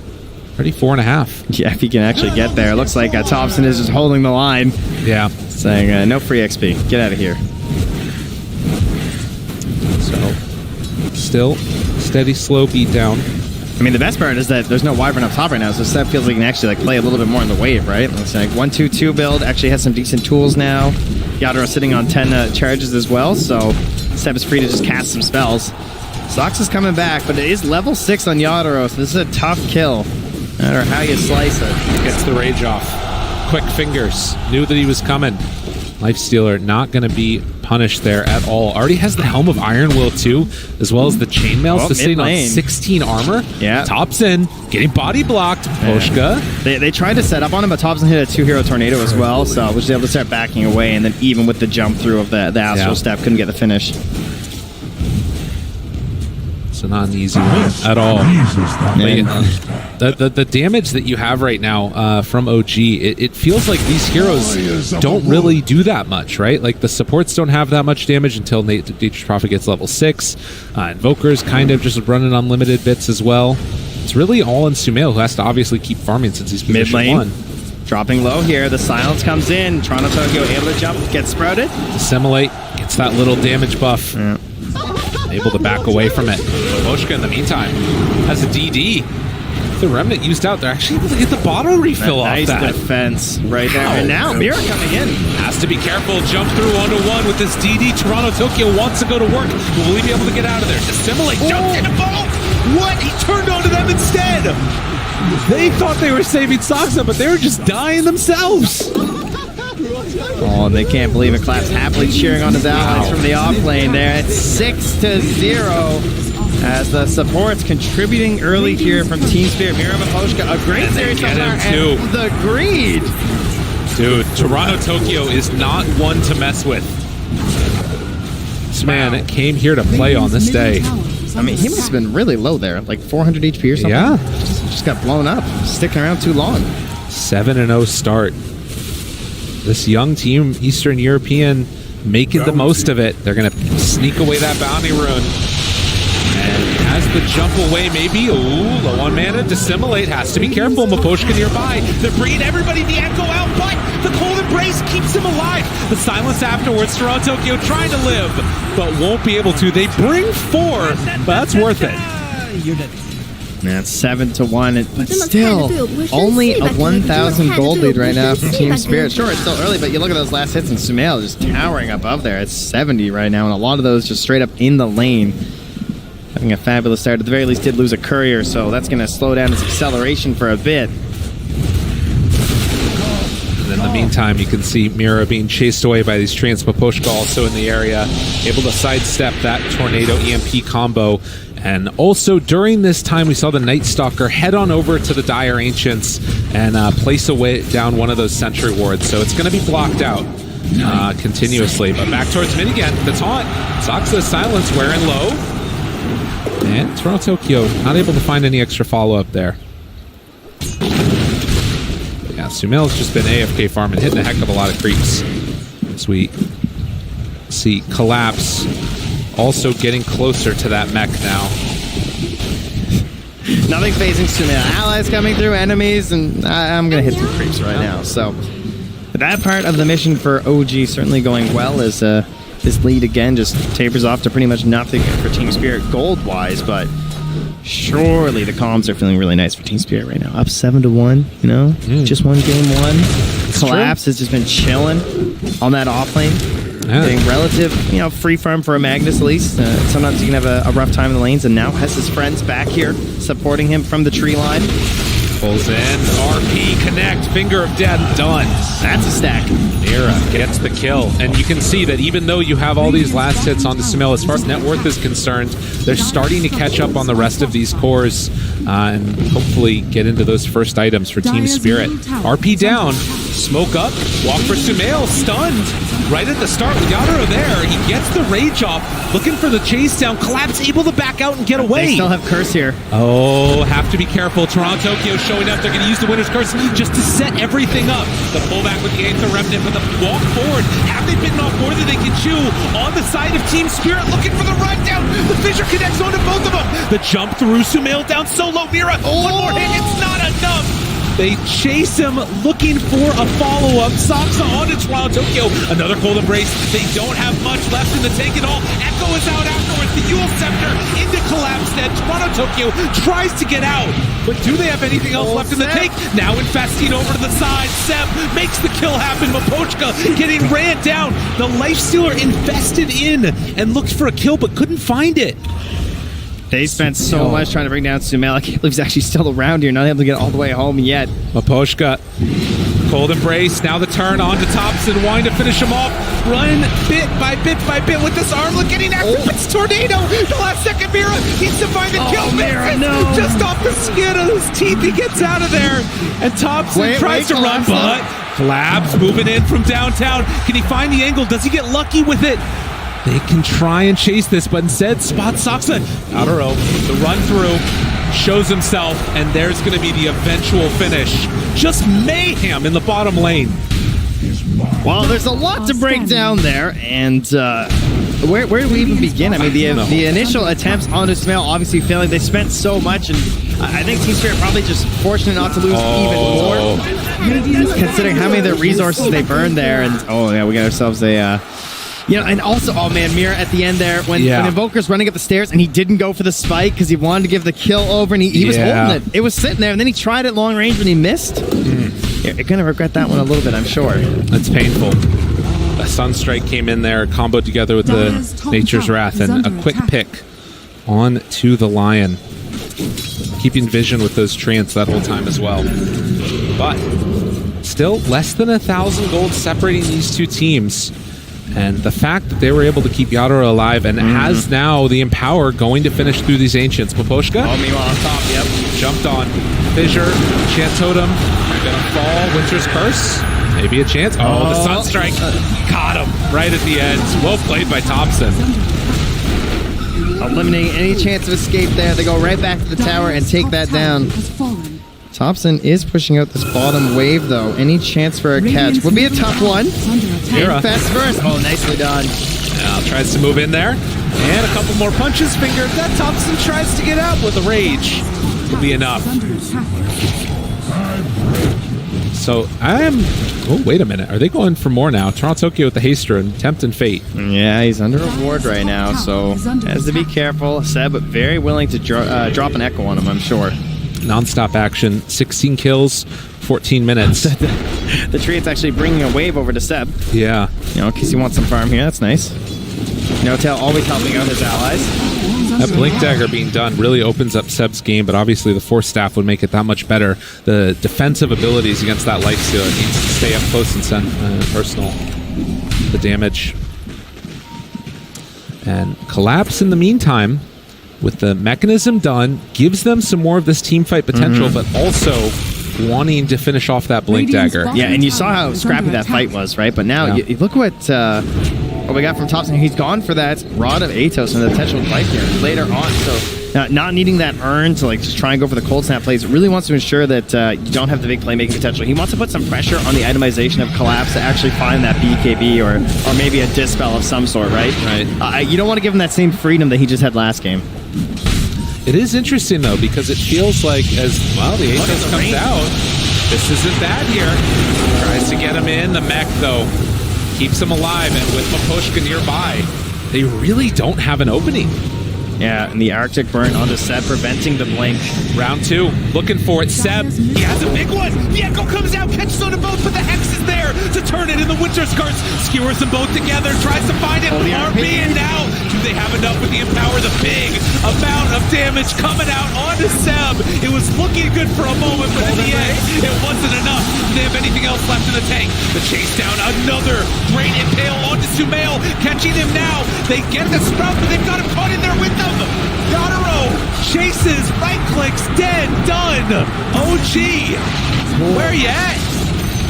Almost got No-Tail there at the end too, but much like game 1, it's these early plays into tier 1 tower that end up felling a couple OG heroes. They did get the tower in the end thanks to the trusty catapult. But no, Lifestealer got the deny on it last second. True. Well played. And now? Oh, Thompson. Going for more. Seb, gotta be careful there. Looking down south. Tried to find an opening there on the No-Tail, and they'll get him. But Poshka ends up going down. Again, this absolute chaos there. Mira misses the stun. Seb jumps forward, gets the kill. Team Spirit. Gotta be careful with this movement now. Saxa wants to chase this. Another great fissure there. Going to connect the Atos afterwards, but the Yule Scepter keeps him alive for the moment. Seb tries to hit the timing, but it's not quite there. And now with the Lifestealer back in front, he finds the kill on a No-Tail, and then TP's out right in front of him. No tools through that one here, of course, if you don't get that initial silence off, especially, right? Like, that's one thing he has to watch for sure versus the Night Stalker. Just make sure he doesn't miss out on that rage TP, but nice play there. Yadoro will finish out that SNY2, so ready to continue the battling and doesn't have to worry as much about scaling better into the late game thanks to the Empower on his squad. And now, well, Agnes, he's feeling personally empowered here with that Blink Dagger. And you're now starting to see a situation, too, with why this position for Night Stalker has kind of fallen out of favor, right? Like, you don't have a great farming mechanism, but he needs to get into that Blink Dagger and just doesn't have the gold. Aether Remnant gonna connect, and when you're out farming that far forward, you can get punished. I do think he plays the... Oh, well. Atos, Winter's Curse, turns it around now. Thompson out in no man's land and gets punished as well. Team Spirit constantly right on top of the ball. You know, the second half of that last game, we had to talk about Collapse a lot, but I will say, I do think that Lion is a fantastic hero versus OG in the way they like to play, right? They love these tricky little plays. They love to tease, to taunt, and to sort of break you with the outskill, but it's really hard to outskill Hex Earth Spike. Yeah. You know, you get a little cheeky, a little bit fresh, and then one single stun, you're getting chained all the way to death. and I think that there's something too about like that horn toss into Earth Spike, right? It allows you to find kills without using RP that you otherwise would have to use that big ultimate for, and then you can save that for the big fights instead. So you can have, you know, a combo that play together as well as Collapse and Mira have been. Yeah, for sure. And Mira, of course, last game putting a lot of emphasis on getting that Blink Dagger, despite being a little bit behind with map pressure. Mira, again here, just farming up neutrals. Gonna get that Blink Dagger at a pretty decent time, especially with that mid wave coming in through here too. I imagine they'll probably try and offer that over to him. And OG sort of falling into a similar playstyle as last game, where things are just trying to be stacked on Sumail, but this game he's just not nearly at the same pace. It really feels like there's a, you know, they have to play a little bit more passively, at least until these items come online. And Team Spirit, they're not going to give them that opportunity. They're keeping this pressure on. Smoke up. OG, do they realize what's coming? They're actually going to open up on the Yatoro, but the rest of the team coming in time to try and save their carry. Is it going to be quick enough, though? They jump in! Oh, the RP! But he already died! And now the winner's curse afterwards. Sox in some trouble. Toronto, Tokyo, and they are all in pretty deep at this point. If they can maybe find a couple quick kills, it could be good. Thompson down low dead. Rooted afterwards. Matoshka, Mira, right on top of Sumail. Jump forward, Seb, trying to save this. He's done it so many times before, but can they do it again? Sumail walking away ever so slowly, bit by bit, trying to escape, but Mira, he won't let him go. The jump forward, this Lion, and Collapse doing absolutely everything for Team Spirit here. As 4 go down, Seb tries to get away, but will it end up happening? No. The Yule Scepter lift up into the Remnant. Toronto, Tokyo having a coming out party, absolutely owning on this Void Spirit. Sounds good to say and looks good to watch. Toronto, Tokyo, easy game. Is that a voice line? I don't think that was a voice line. Wait, what? Oh my god! Observer, press enter and go up. This man just dropped it right in front of him on the main stage of TI, an elimination match. Talk about he's feeling it. Hell of a moment. Oh, this will be that turning point video if they lose this game, I'll tell you that much. Because oh my god. You know, you don't want to give any incentive to OG, but a great start to that fight, dude. That entire fight was without Yatoro because they got the silence right away. And I want to say that Sox, like, it's a very tough game for this position for a Night Stalker. He's doing a fantastic job of playing really well with the ulti because that's his only tool, right? He has to fly in there. He has to get that silence. He's providing the vision for these full team fights. And despite the fight starting so well, they still lose, like, almost everyone. It's unbelievable.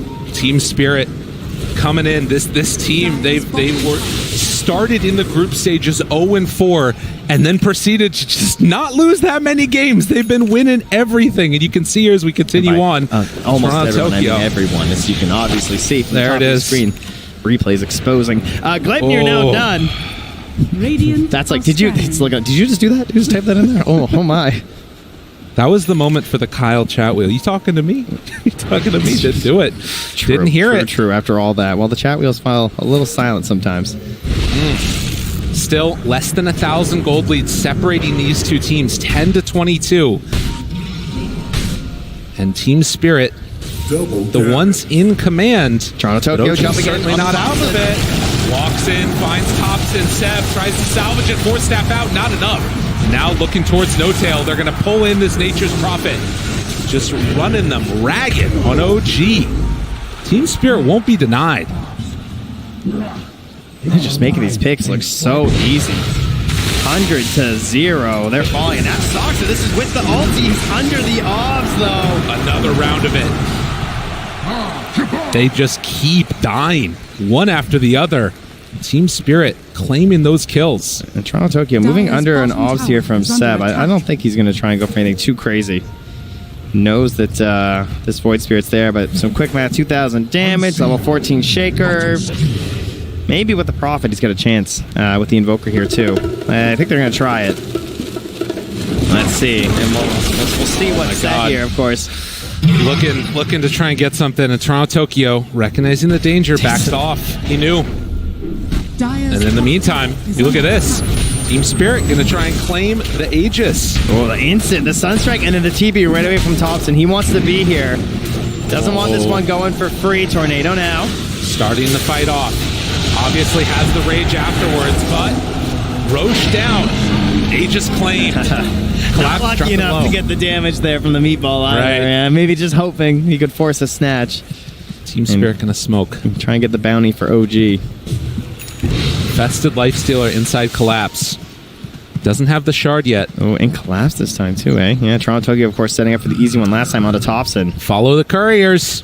They're going to take you to the heroes. Oh, I love that. Right on down the way. No Tail is there, but they jump and find the back line. Able to catch onto Sumail. That's a pretty good target. Hex afterwards. Yadaro eaten up this Tiny as Sumail eventually falls. Oh, and they were so close to just running into No Tail, too. That could have been so much better for OG if he was the one to fall, but grabbing the king instead. He has fallen, and now Collapse. Well, they might just fight No Tail anyway. Even gonna drop the This RP is for the laning stage. This is from all the voice lines and the sprays. Stay together. Team Spirit putting on a performance here. Showing everything. And did he find him again? Collapse runs into Seb. Screen. Seb. What? Just like that. They find themselves. Seb try and give him a high five. And find the kill again. I think he was changing his chat wheel. Again. I think he was changing his chat wheel binds. He got caught in the trees there. Snagged by Team Spirit, just finding everything right now. And now able to pressure with his Aegis. Still 3.5 minutes left for Staff, for Collapse. Now we just gotta wait for that shard to come out, and he'll be back in full force once more here. Look at this. I mean, this is the thing. You know, you start the laning stage off even, but kill after kill after kill, and off the back of Collapse, this mag that OG gave to them in game number 2, they felt like they had an answer, and so far it hasn't looked like it. All right, there are no doubt incredible tools in these team fights for both teams, though. We have a total of 5 Blink Daggers on the map now. Yes. So everyone's, lots of opportunities to make your play here from both squads. Most importantly, Soxa, I think, able to be more valuable in these team fights by trying to get that silence and getting right on top of Yadaro. This could be incredibly important for them. And they need Sumail there, too. Like, they really don't have the damage otherwise. Yeah. And, there is the Force Staff as well from Collapse, as we mentioned. So that's a great counter to Soxa, just because he just needs that little smidge of I'm not silenced, right? For Yadaro, and he can get the rage off. Gonna walk in.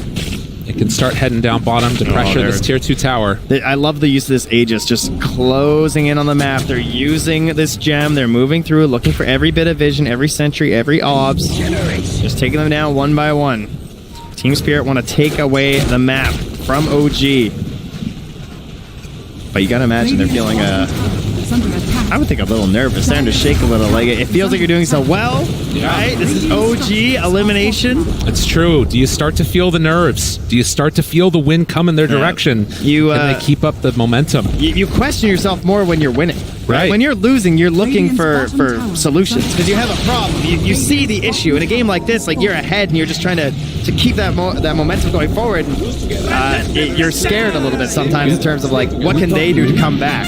All right, and we've seen OG come back from bigger deficits than this before, even in the grand finals. They've got heroes that can make the plays. Will it happen, though? Looks for the silence, not going to get him. Toronto Tokyo playing that one safe, and down bottom, they got a lifestealer that OG need to deal with. Throws out that tornado, gets the lift up, the pullback. Skewer, catch, Thompson in trouble. On the other side, they're also battling it out with Seth. The chase is there, and Thompson going to fall. Mirror jumps in, gets the finger of death finish. Collapse off to the side. Maposhka not going to be found. They get the skewer, or rather the shockwave into the kill, and they force out that buyback. No Tail's going to pressure top. Yeah, he's got no other choice. Just going up there. Gonna perhaps send in some treants here. Fissure, the only thing that can slow down this lifestealer right now. We'll get hit by that tornado now afterwards. But again, that pressure, it's going to be mounted top. We've seen this before where Nature's Prophet can force back heroes, but will they happen now? They're so weak in comparison, though, right now. Like, it's true. He's got the Soul Crest, he's got a couple of the big ones, but, I mean, there's Yadaro just hitting your base. 30 seconds still left here. And they still have Glyph available on Team Spirit if they need to use it. Yadaro hits it, range racks down, takes the first, backs away with the team. Dire's structures are fortified. God, what a match. What a series. Team Spirit came out here punching the champs in the mouth. I will say he got more damage down than I expected. Yeah. He's sending them back in, and no one's TPing. They don't want to break the formation, so they're just going to sack the tier 3. Now, tier 3 is not as valuable as they used to be, but look, the fight's happening. This is why they don't want to break it up. Catches there. Stun afterwards. Pull back in. Dead. Done. Looking for more. He blinked in. Collapse. This guy's a little bit crazy. Tops and Sumail looking for an opening there. They spot one. Avalanche walk forward. Mech, but the save is out. And now Sumail BKB'd. It's going to wear off soon. Has to back out of there as Yadro chases the winner's curse. It's going to connect. And afterwards, Soxa, he just has to disrupt it, but no, he can't get there in time. The jump in. Sab tries to salvage it. Isn't enough. The U.S. Scepter lift up. Mira goes down, but they pull him back in for more. Yadro too strong on this Lifestealer. 3 dead, no buyback. Is this going to be the end for OG? As Soxa also to fall. Everybody's gone. And look at this Team Spirit going in for more. Oh, Yadro, you tempted fate. You thinking about going into the fountain? They regain some focus, but with no buybacks, can they just try and end it? It's tempting. Here's the other lanes. Could this be the downfall? Team Spirit, they can sense an end right now. A chance to move forward, get top 6 in this tournament, and you've got 25 seconds with no Sumail. They're not hesitating. Trying to end this one. Team Spirit looking to go all together. There are racks that are being taken up on the top side of the map, but they've got their eyes on the prize. They want to stage the Sprout, so walk inside of it. Oh my god, he's just going for the spider legs through. They get the vision. Oh gee, there's nobody left alive. It's only no-till. There's nothing left, and GG is called. Team Spirit end the game, taking down OG. What a Cinderella story here on the main stage. Absolutely incredible Team Spirit. And look at them, they're cold. There's just cold stone in there. They just knocked out the chance. Unreal. From going 0-4